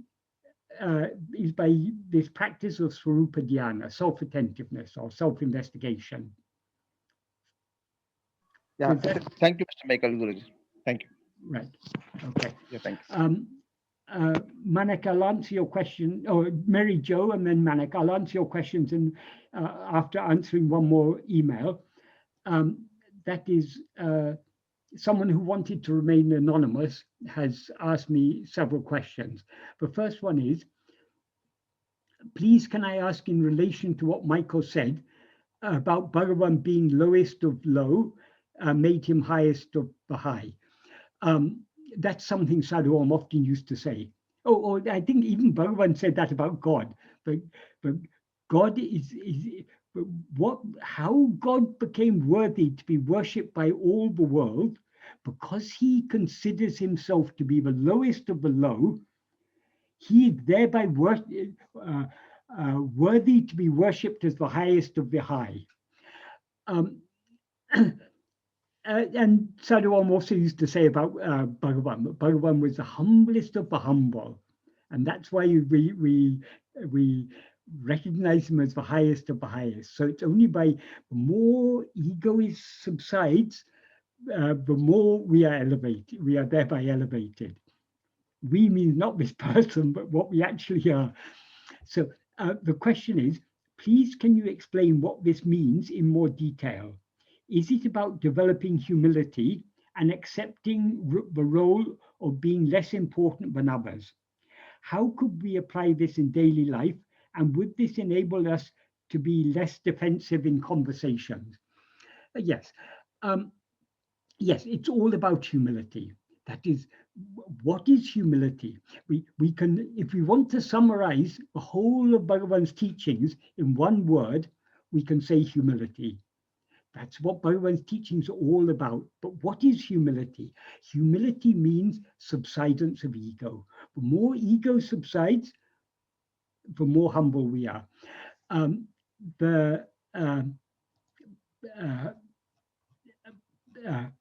Bhagavan expressed this very beautifully in the final paragraph of Nāṉ Ār. What he says is, in the first two sentences, he says, Tān erandal sakalamum erum. If oneself rises, everything rises. Oneself here means ego. If oneself Tān adanginal sakalum adangam. If oneself subsides here means subsides or ceases or disappears or ceases, everything subsides. And then he said, this is the key question, the key sentence that I wanted to refer to. Evlo kevlo tandu nadikiromo avlo kavlo namayundu. That means to whatever extent sinking low we behave, to that extent there is goodness. In other words, the more and more the word he uses, tandu. Tandu means sinking low or subsiding. It implies being humble. And nadikiromo literally means we walk. But that's the basic meaning, but it implies we behave or we conduct ourselves. So the more we subside and behave accordingly in a very subdued, in a very not allowing the rising of ego and allowing the actions to go on according to the destiny, to the extent that we do so, to that extent it is good. So for Bhagavan, the definition of good is subsidence of ego. The definition of bad is rising of ego. So the whole of Bhagavan's teachings, it's all about sinking. The word tandu is a beautiful word. It doesn't explicitly mean humble, but it implies humble. It literally means sinking low. That means we've got to sink lower and lower and lower. Sinking lower means his ego has to subside more and more and more. Yes, what this is all about humility. And you say, is it about developing humility and accepting role of being less important than others? Yes, in a sense, but it's actually deeper than that, because it may be your destiny to be a very important person. You may hold a responsible position in a certain organization, or the role we play in life doesn't matter. The thing is not identifying with that role. Supposing you've got a very important role. Supposing you're the mayor of a local town. So you're a very important person. You make important decisions and you conduct the council meetings and you've got an important role to play. But though outwardly we play that role, inwardly we have to be subsided. So it is not about the external roles we may play in life. It's about subsiding inwardly. Certainly, if we inwardly subsided, that will reflect in how we conduct our role outwardly. That is, suppose we're in a responsible position, we won't be egotistically trying to enforce our view on others. We'll listen to others and we'll take account of different views. We'll make wise judgments. But it's nothing to do with the outward role. Humility. You can easily make a show of humility without being humble. It's not about show of humility. It is about this ego actually has to subside. The more ego subsides, the more everything will go on according to destiny, and we won't be interfering because we won't be rising with that doership. I am doing this role. I am an important person. Doesn't matter, this person we seem to be may have an important role or an unimportant role. We may be a person who's sweeping the streets, or we may be the mayor of the city. It doesn't matter. What matters is that inwardly we are subsided. And then you ask, how could we apply this in daily life? Well, we apply this is our outward behavior, that if we follow the path taught by Bhagavan, the path of being self-attentive and thereby surrendering ourselves, ego will be more and more submissive. So we will, whatever outward role we may have, we will be doing it perfectly as it is meant to be done, because our ego won't be rising and interfering. So we'll all be going on according to destiny, that is, according to the will of God, because we're not allowing ego and its will to come rise and interfere. And then you ask, would this enable us to be less defensive in conversations? Yes, certainly. Why are we defensive? If supposing someone says that we didn't do something, we had a job to do and we didn't do it properly. If someone says like that, if we are humble, if we are truly inwardly subsided, well, listen, yes, maybe I didn't do it. I thought I was doing it properly, but maybe it wasn't done properly. So we won't be defensive. We'll be ready to listen to other people's point of view.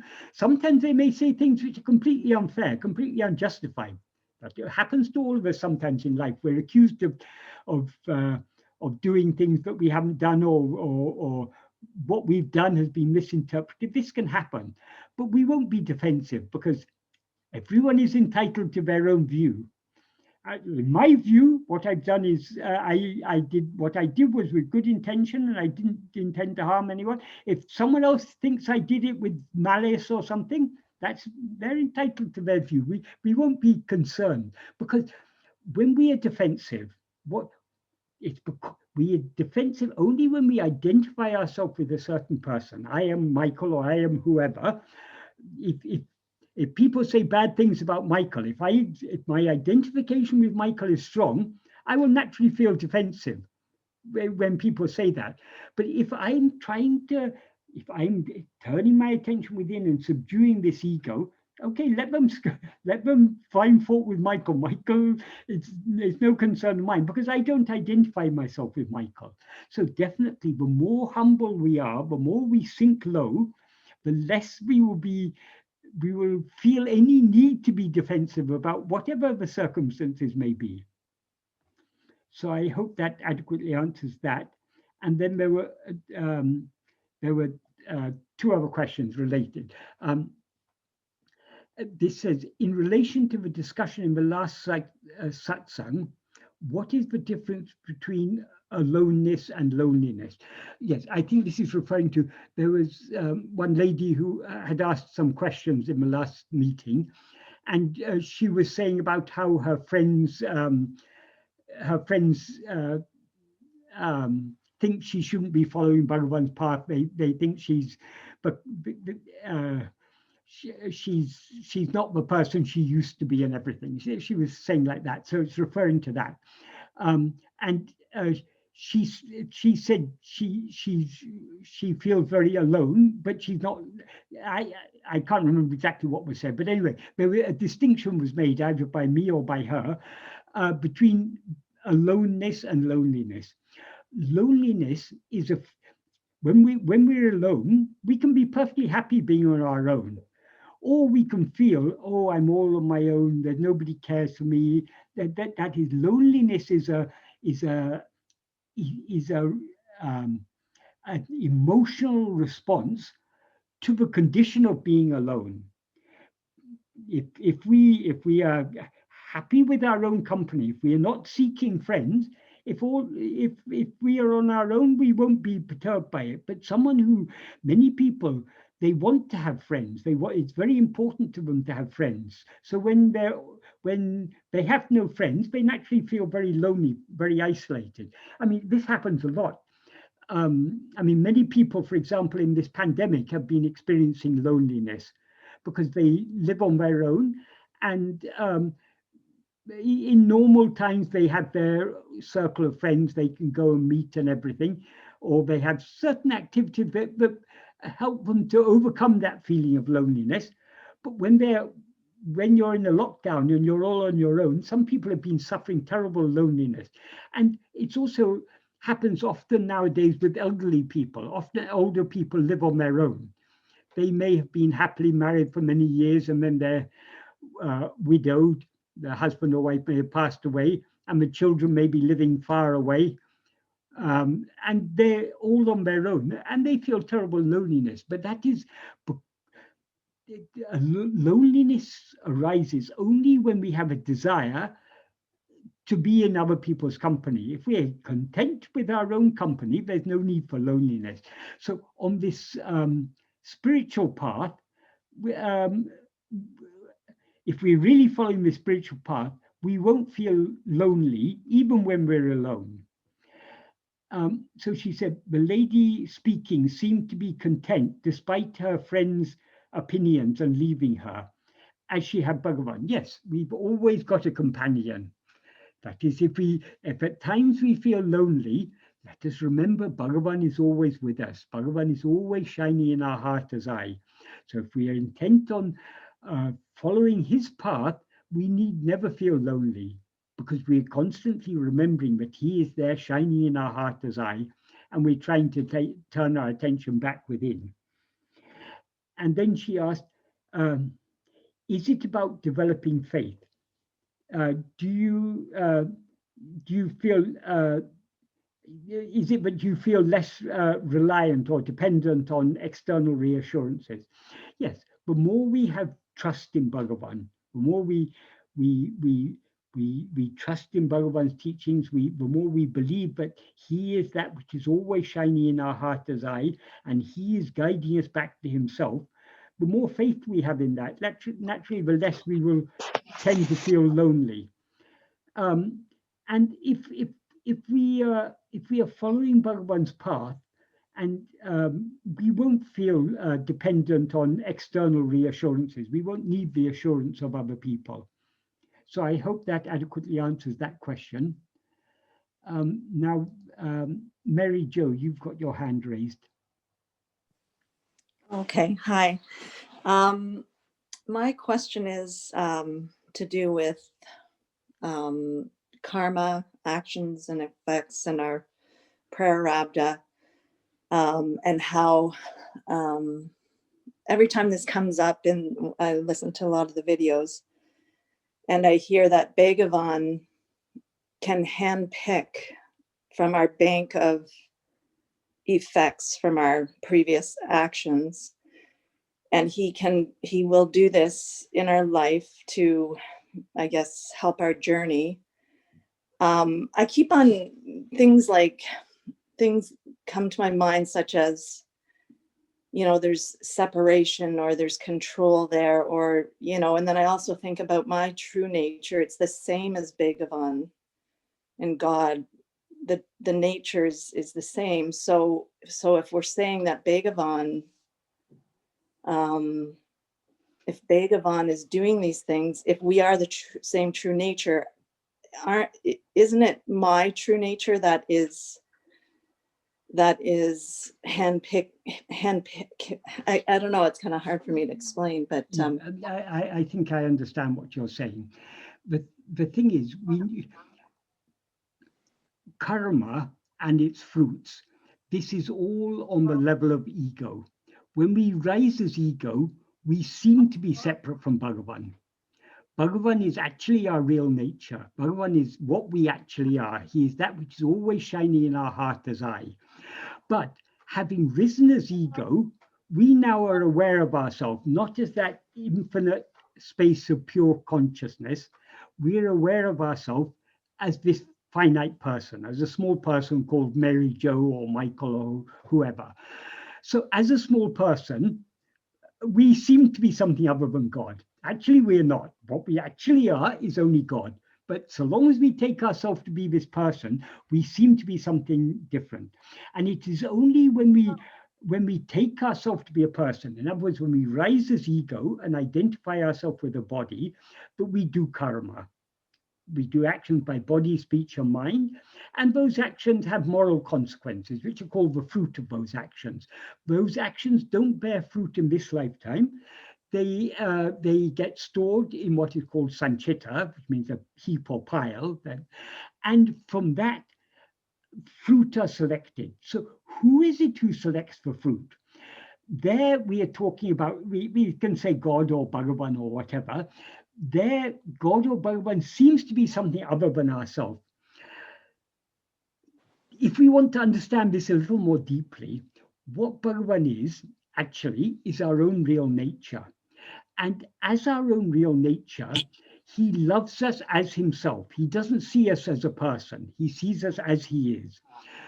So his love for us is what we call grace. And it is that love for us that draws us back to him. So there is this power called grace. That power of grace is what automatically selects whatever fruit of past karmas will be most beneficial for our spiritual advancement in this lifetime. So for each lifetime, there's a certain selection of the fruits of karma. We can say it is God who does this, or we can say it is grace that does it. But what it ultimately means, it is that love that we, as we actually are, have for ourselves as we actually are, but has manifested as God or grace or whatever, and is doing all this. So ultimately, yes, it's all only you. You alone are what actually exists, and you, what you actually are, that is Bhagavan. But so long as we rise as ego, there seems to be this separation, and therefore Bhagavan seems to have a role to come and save us. When we know the truth, but we were always what we actually are, and we've never risen as ego, then it'll be clear Bhagavan never had to save us. But so long as we've risen as ego, Bhagavan seems to have a role. He's had to appear outwardly in human form to give us these teachings, to tell us to turn within, and to tell us that the real guru is that which is shining in your heart as I. When we turn within and see him as he actually is, then we will see there's no difference. But until then, the seeming difference is there. Does that help to answer that at all? Yes. So, like basically, we are 100% responsible for crushing our ego, and there really is no other help outside of us other than going within. No, but that it's not quite like that, because if we say we are 100% responsible, that means who is that we? Is that ourself as we actually are, or ego? Ego has a role to play. Ego has a very crucial role. Ego has to surrender itself. But ultimately, it's all done by grace, which is our own real nature. So as ego, we've got a responsibility, but ego on its own cannot annihilate itself. It needs the help of grace. Grace is not something other than it. Grace is its own real nature.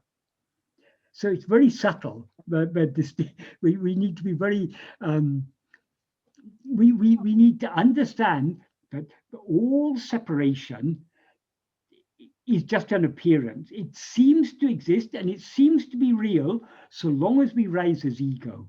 But ultimately, when we find out what we actually are, we will find we are the infinite ocean of pure love, grace, happiness, awareness, being, whatever we call it, that is what we actually are. But so long as we rise as ego, we seem to have very limited power.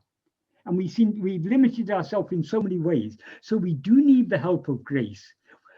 Even though that grace is actually our own real nature, it seems to be something other than us, so long as we have limited ourselves as this ego.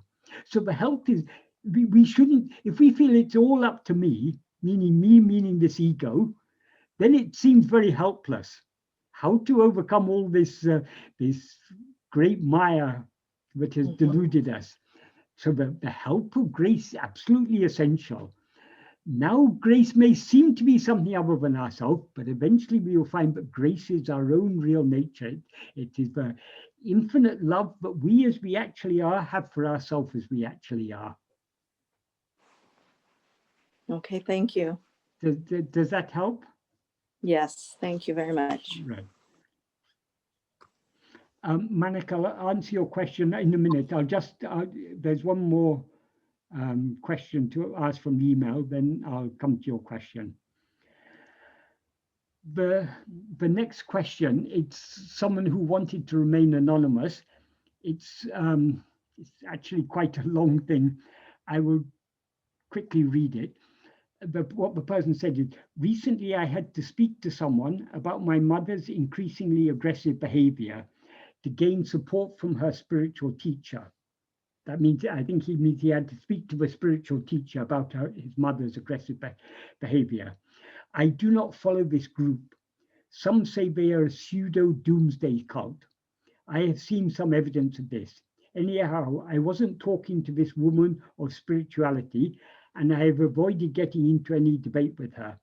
I do not tell my family my path, as I think it would cause trouble.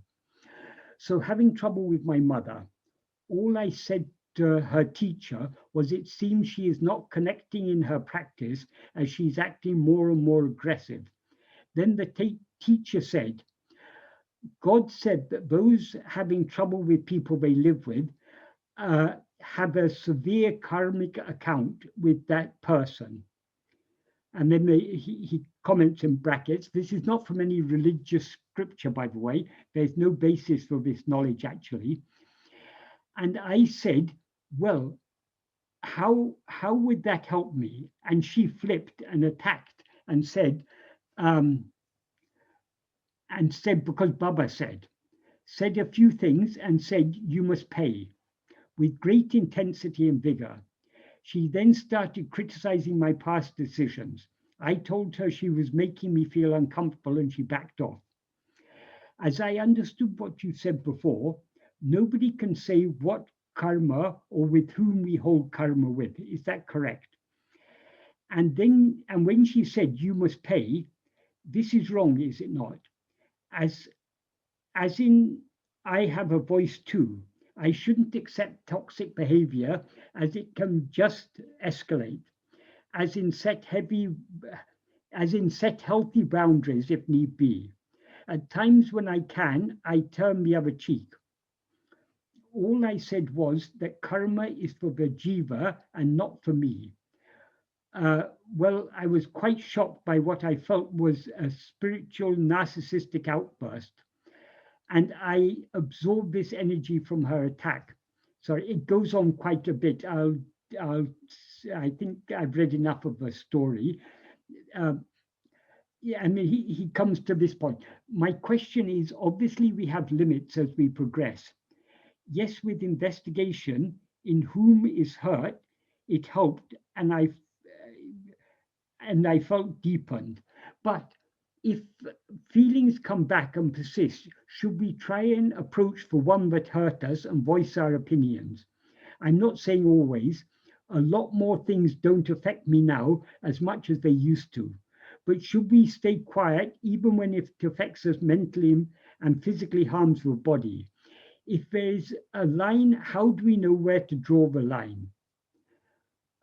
Before that, he referred to something that Ramakrishna Paramahamsa used to say,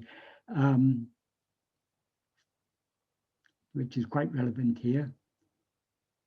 Oh, yes. He said, Ramakrishna once said, you should hiss at these kind of people to keep them away, or they will leave an imprint on your mind. Although God is in all men are not in God.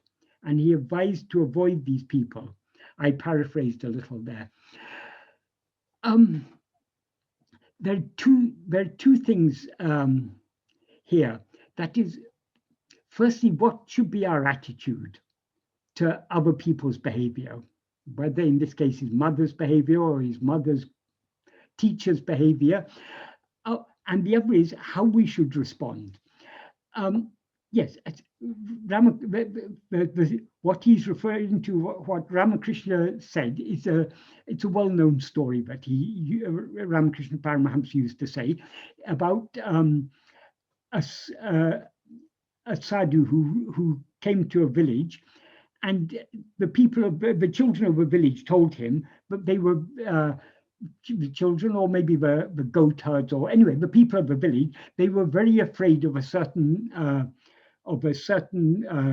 serpent, a cobra or some such snake, but would often trouble them. So the sadhu went and met the cobra, and he told the cobra, this isn't good behavior, you shouldn't frighten these people. You should, he taught him about ahimsa. So, and then he went on his way. Some months later, he returned there, and he came to see how the serpent was getting on. And he found the serpent was in a very bad way, had been hit with so many stones and everything. And he asked the serpent, what happened? And he said, well, you told me not to bite these people or not to frighten them. So I've just been keeping quiet, and so they've been throwing stones at me and giving me all sorts of trouble. And then the sadhu said, I told you not to bite them. I didn't say don't hiss. So the moral of the story is, sometimes in this world, though we are not going to harm others, sometimes we have to hiss. We don't have to tolerate. If people are behaving inappropriately, sometimes we have to respond accordingly. So then the question arises, when is it appropriate to hiss, and when should we just keep quiet? There's no simple answer to this. If we're following Bhagavan's path, as I was saying earlier, our aim should be to turn within and thereby subside. And the more we subside, the less we will be affected by other people's behavior, the less we'll be concerned about how other people behave. But there may be times when it is appropriate to act in a certain way, but we can leave that in the hands of, we can leave that to Bhagavan. If Bhagavan wants us to hiss, he will make us hiss at the appropriate time. So even wondering, should I hiss or should I not hiss, we can any concern about that we can leave to Bhagavan. As Bhagavan said, whatever actions this body, that is, what we are to experience in this life is all determined by prarabdha. And in order for us to experience our prarabdha, there are certain actions we need to do. We will be made to do those actions. All other actions are actions driven by our will, and they're not going to change what is destined to happen. So we cannot tell which of our actions are driven by destiny, which are driven by our will, and which are driven by both of them. So we need not worry about this. Once I think, well, I think Bhagavan often gave this sort of advice, but I think on one occasion, Ramasamy Pillai, a devotee, he asked Bhagavan, how to know how we should behave, how we should react in a certain situation. Whether sometimes we may feel, I think he was particularly thinking about some action he wanted to do which he thought was good. Bhagavan said, Bhagavan advised him, the best thing is, whenever the thought may arise, I should do this, you reject that thought. Reject it, reject it, reject it. If that action still comes and sits on your head, then that is your destiny. In other words, we should try not, whenever an inclination to act in any particular way arises, we should try to turn within without giving root, without following that urge to do a certain action. But if it is our destiny to do that action, even though we try to reject the thought that we should do it, somehow or other we'll be pushed into doing it. So if we try to avoid doing any action that seems to us to be unnecessary, if it is necessary according to destiny, we'll anyway be made to do it. So this is a very good guide. As far as possible, we should avoid engaging in activity until we are pushed into doing it. And when we're pushed into doing it, then that's according to destiny. Of course, this is just a guide. We cannot say, we can never be absolutely sure what is destiny and what is according to our will. But this is a practical guide to how to try to apply this. As far as possible, we should avoid engaging in, for instance, if someone in this sort of situation, if people are behaving in the wrong way, sometimes we may feel an urge to call them out, to combat them, and to tell them that their behavior is unacceptable. We should put aside that thought. We shouldn't feel the urge to do it. But if we are destined to do so, we'll be made to do so at the appropriate time. But what is most important is not the actions we do. It's what's happening inside. Are we allowing ego to rise and to get hurt and to be affected by these things, or are we turning our attention within and thereby subsiding and remaining unaffected by whatever may happen outside? That is our aim. Our aim is to turn within more and more and more. The more we turn within, the less we'll be concerned about anything happening outside, the less we'll be affected by anything happening outside. Yes, people may behave in an inappropriate way. And if it is necessary, Bhagavan will make us draw the line when it's necessary. As you say, set healthy boundaries. So if it's necessary to set a boundary, Bhagavan will make you set the boundary. If it's not your destiny to set the boundary, you shouldn't even try. So we should try to avoid doing anything of our own initiative until we are pushed into doing it. But even then, we can't be sure. So the main thing is, the real work we have to do is internal. We have to be turning our attention within and trying to sink back into the heart. And thereby we'll remain unaffected by whatever may happen outwardly. So I hope this answers that friend's question. And Manak, you've got your hand raised. Would you like to answer your question? Yeah. My question I'll ask. I'll ask you my question, but I just want to make a point in continuation to what you were talking just now. Can I? Yes, May yes, I? certainly. Yeah. We do encounter situations where you may see something which is not right, which is happening in front of you, and you want to make your point, or you are angry about it, or you just want to react. As you rightly said, if you are to react in a particular way, be it with anger or hatred or whatever, you will be made to react that way.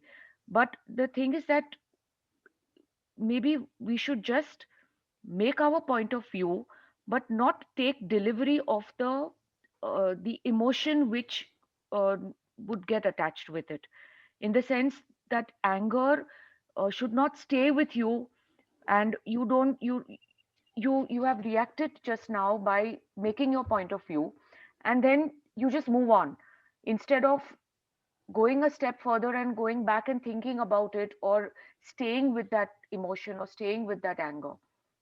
So then, I mean, am I right? Yes, I think so. Or the hurt or any feeling. Yeah, So you don't, so the vasana is what you are not getting entangled with. You're just doing, you're doing something more like an automaton, you're just reacting, it's like a car brake. It's without any emotion. Yeah, what we have to remember is our real work is inside, not outside. Yeah. Sometimes the situations may arise and we may react in a certain way, whether rightly or wrongly. But having reacted in that way, we don't dwell on it. Should I have done like that? Should I not have done like that? Or it was very bad. What were those feelings of anger? Or we shouldn't harbor those feelings of anger. We should, it's done. Bhagavan, sometimes if people said to Bhagavan, oh, Bhagavan, I've done such bad things in my life. Bhagavan said, past is past. Don't think about it now. It should be no concern of yours. What we can do to avoid behaving inappropriately in future, the best thing we can do is to turn within. The more we turn within, the more ego will subside and the less inclination we'll have to act in an inappropriate way. Sometimes it may be our destiny to react in a certain way, but we shouldn't carry that with us. We should leave it there and move on. And move on. Yeah. Yeah. Okay. I'll ask my question now. Yeah. This reminds me of a story I once heard. Two Buddhist monks were going on a pilgrimage or something, and they came to a river, and they had to walk across the river, and there was a young woman there, and both monks were both sturdy fellows, so they could manage to walk through wade across the river. But that woman, because she's weaker, if she were to try and cross the river on her own, she'd be swept away. So seeing her predicament, one of the monks offered, I'll help you. If you get on my shoulders, I'll carry you across. And so they did that. And then they went on, they left that lady and they went on their way.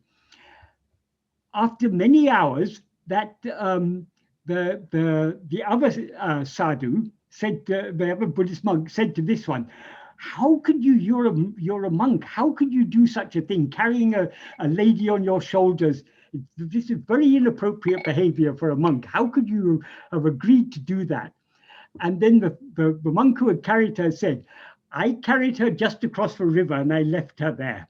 You've been carrying her in your mind ever since. So that is when we do that, we need to do actually in the world, and we need to leave it. We shouldn't be dwelling upon the actions, whether this was it right or was it wrong? Should I have done this? Should I have not have done this? It's done, it's done. It's in the past.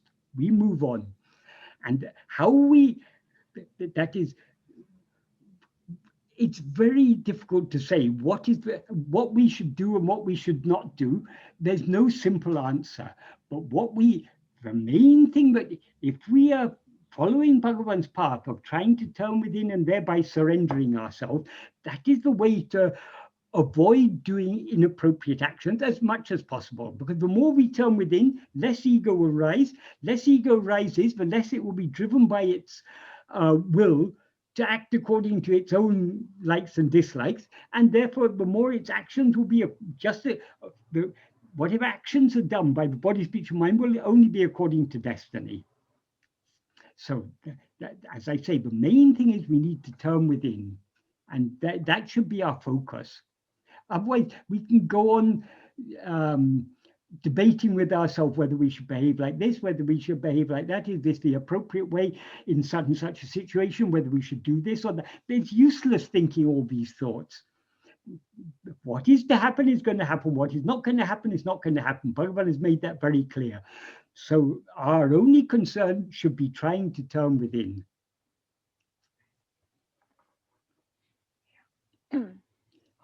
But then I think your main question now. Yeah, I was reading verse 39 from Uḷḷadu Nāṛpadu Anubandham. Yes. Where Bhagavan says, keep Advaita within the heart. Do not ever carry it into action. Even if you apply it to all the three worlds, O son, it is not to be applied to the Guru. Could you just elaborate on this point? Advaita cannot be put into action because action implies duality. It's only in the state of duality that action is possible. So trying to put Advaita into action is it shows that we've misunderstood what Advaita is about. That's the first part of a verse. That's quite straightforward.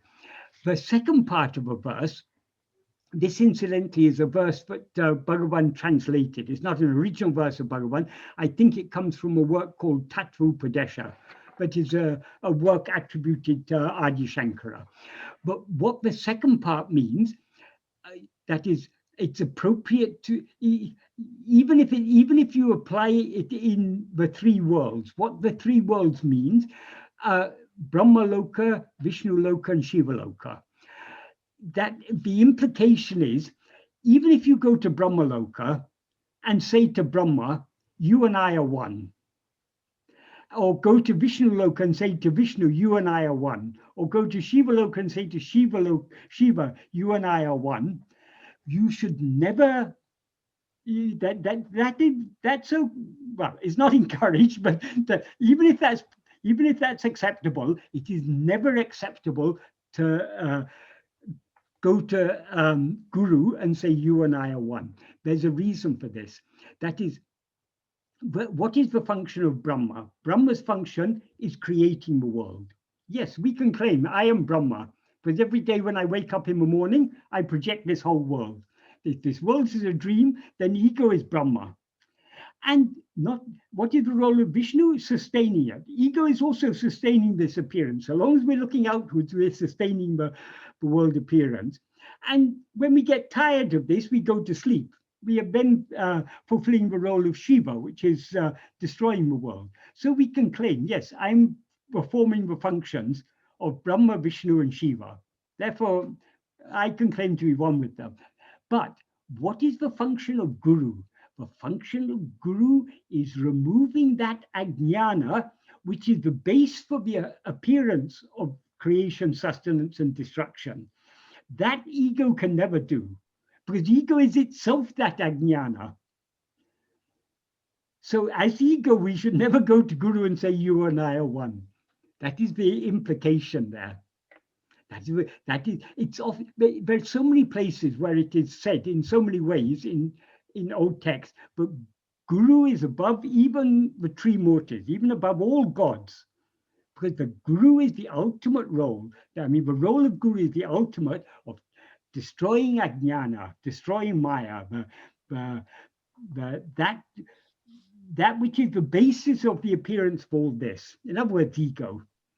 Guru is the destroyer of ego. So how can ego ever go and say, I am Guru or one? Ego cannot destroy itself. All it can do is can surrender itself to Guru and thereby be annihilated, thereby be swallowed by God or Guru.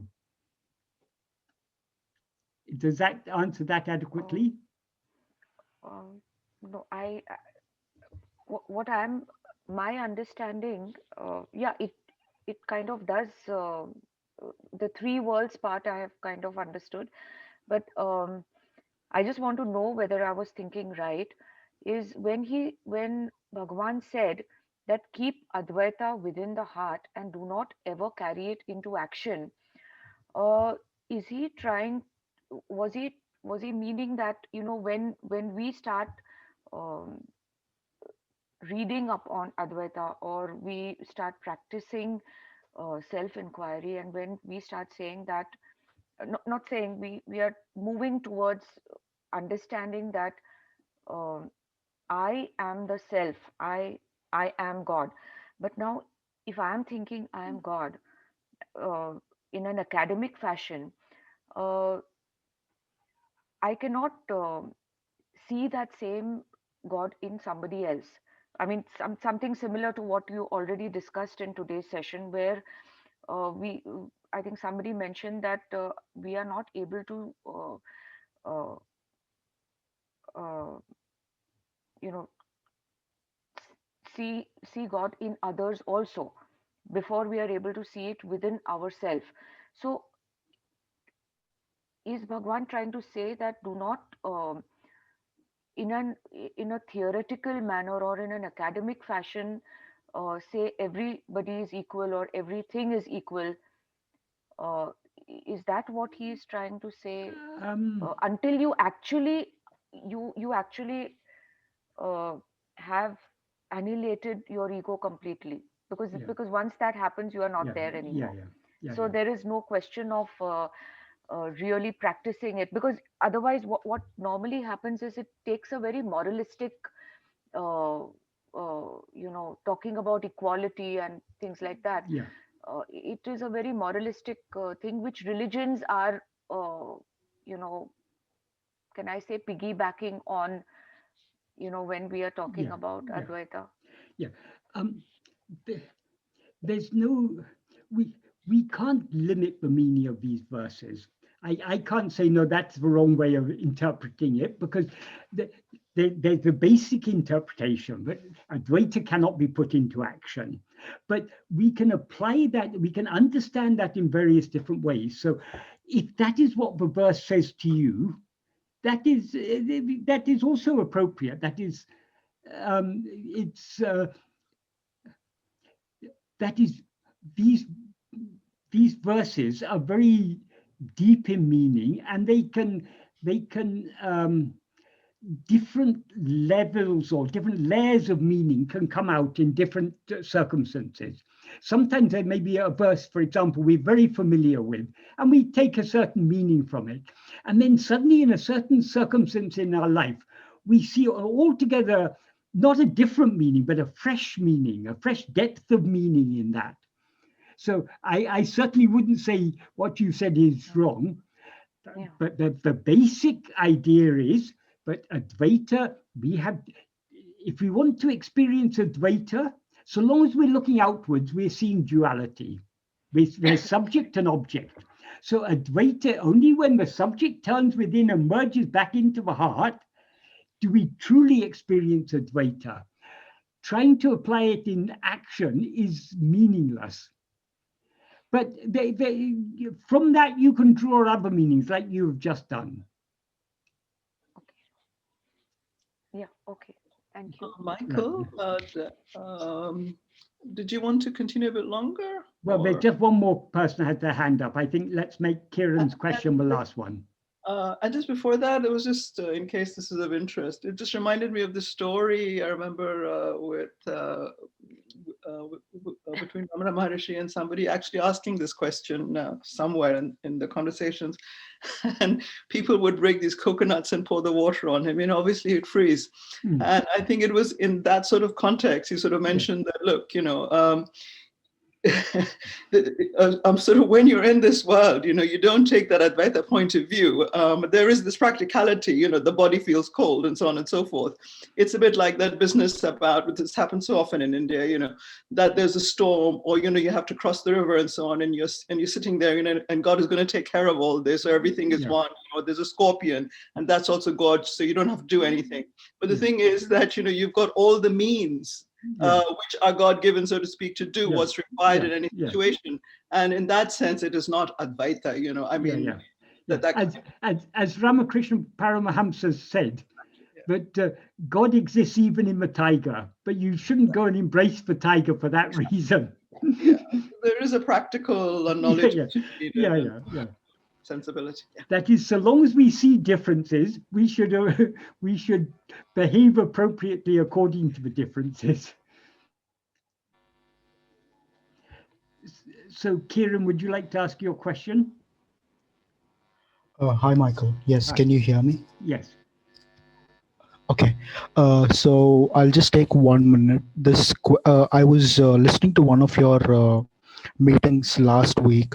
And in those meetings, you mentioned that whenever we hear anything like any reminiscences, we should always take them with a pinch of salt. We should be willing to see it from our standpoint and see if this is what resonates with Bhagavan, and then take a decision if that really happened, right?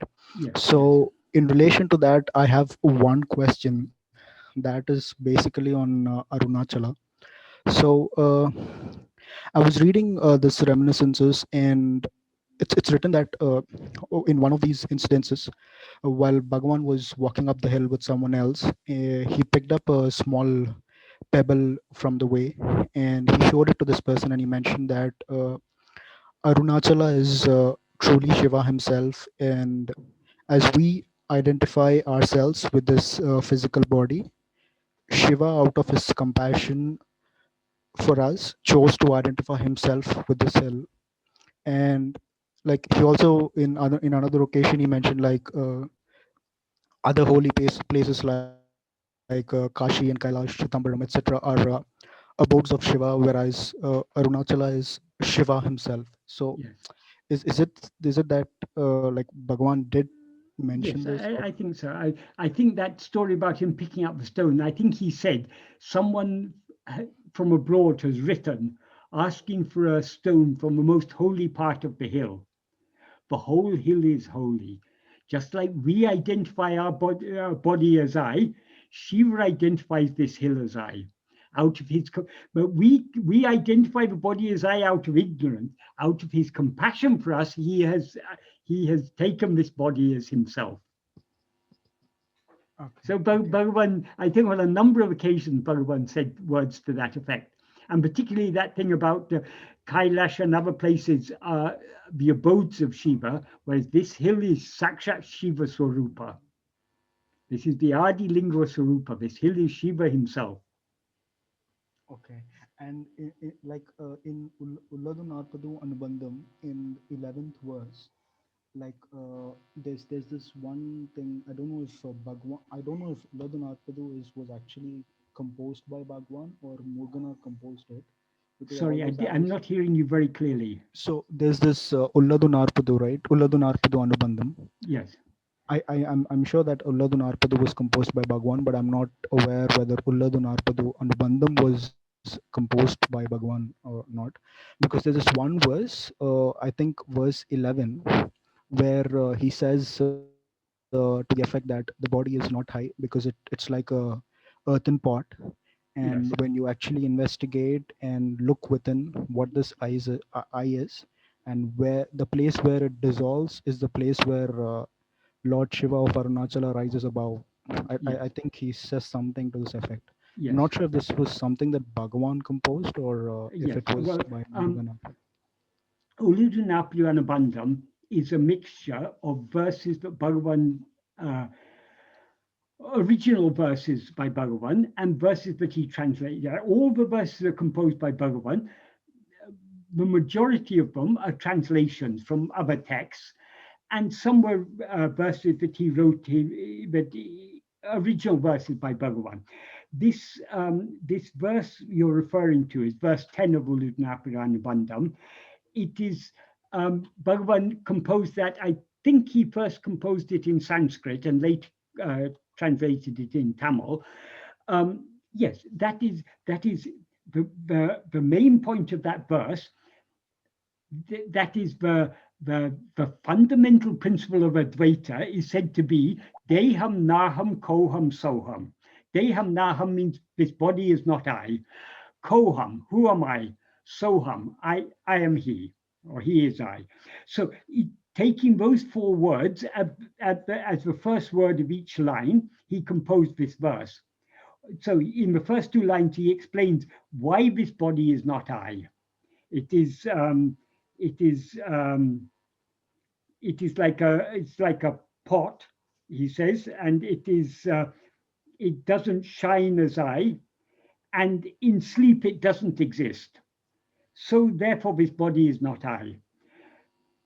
And then he goes on, who am I? If you investigate who am I, then Arunachala Shiva shines forth as I am he.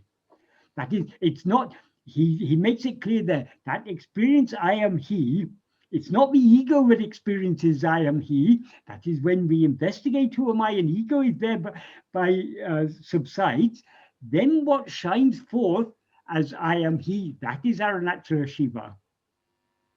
Okay. Yeah. So that, yes, that is a verse, that is Bhagavan's own verse, that one. Cool. Thank you so much, Michael. Yeah. This clarifies. Thank you so much. Bhagavan generally, when Bhagavan talked about the annihilation of ego, he says what shines forth as Nāṉ, aham, as I. Well, not even I am I. Not I am he, but I am I. That is, we are nothing other than ourselves. That's how he usually expressed it. In this context, he expressed it as sōham, because he's explaining the real meaning of that principle of Advaita, dēhaṅ, ṇāhañ, kōhaṅ, sōham. It said the whole of Advaita is summarized in this. Dēhaṅ, ṇāhañ, first we need to understand what we are not. Then we need to investigate what we are. And what we then experience is, oh, I am that, or I am he. But actually, when Bhagavan refined it more in other verses and said, not I am he, but I am I. Like in any of the verses, like where he has to refer about God, like in Uḷḷadu Nāṛpadu also, he talks about Mahesha. In any context where if there is a need, like obviously he talks about the self, pure awareness, but if he has to refer to a god, he always comes back to Arunachala or Shiva. Is that right? Generally, but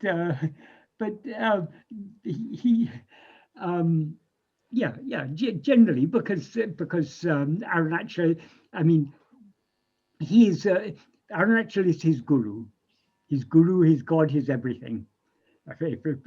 So long as we take them as separate, Arunachala Guru Bhagavan is the disciple, but actually they are one and the same, because when that Venkataraman turned his attention with that ego that took itself to be I am Venkataraman, turned its attention within and thereby merged in Arunachala, what remained, that is what was shining through Bhagavan Ramana, is only Arunachala.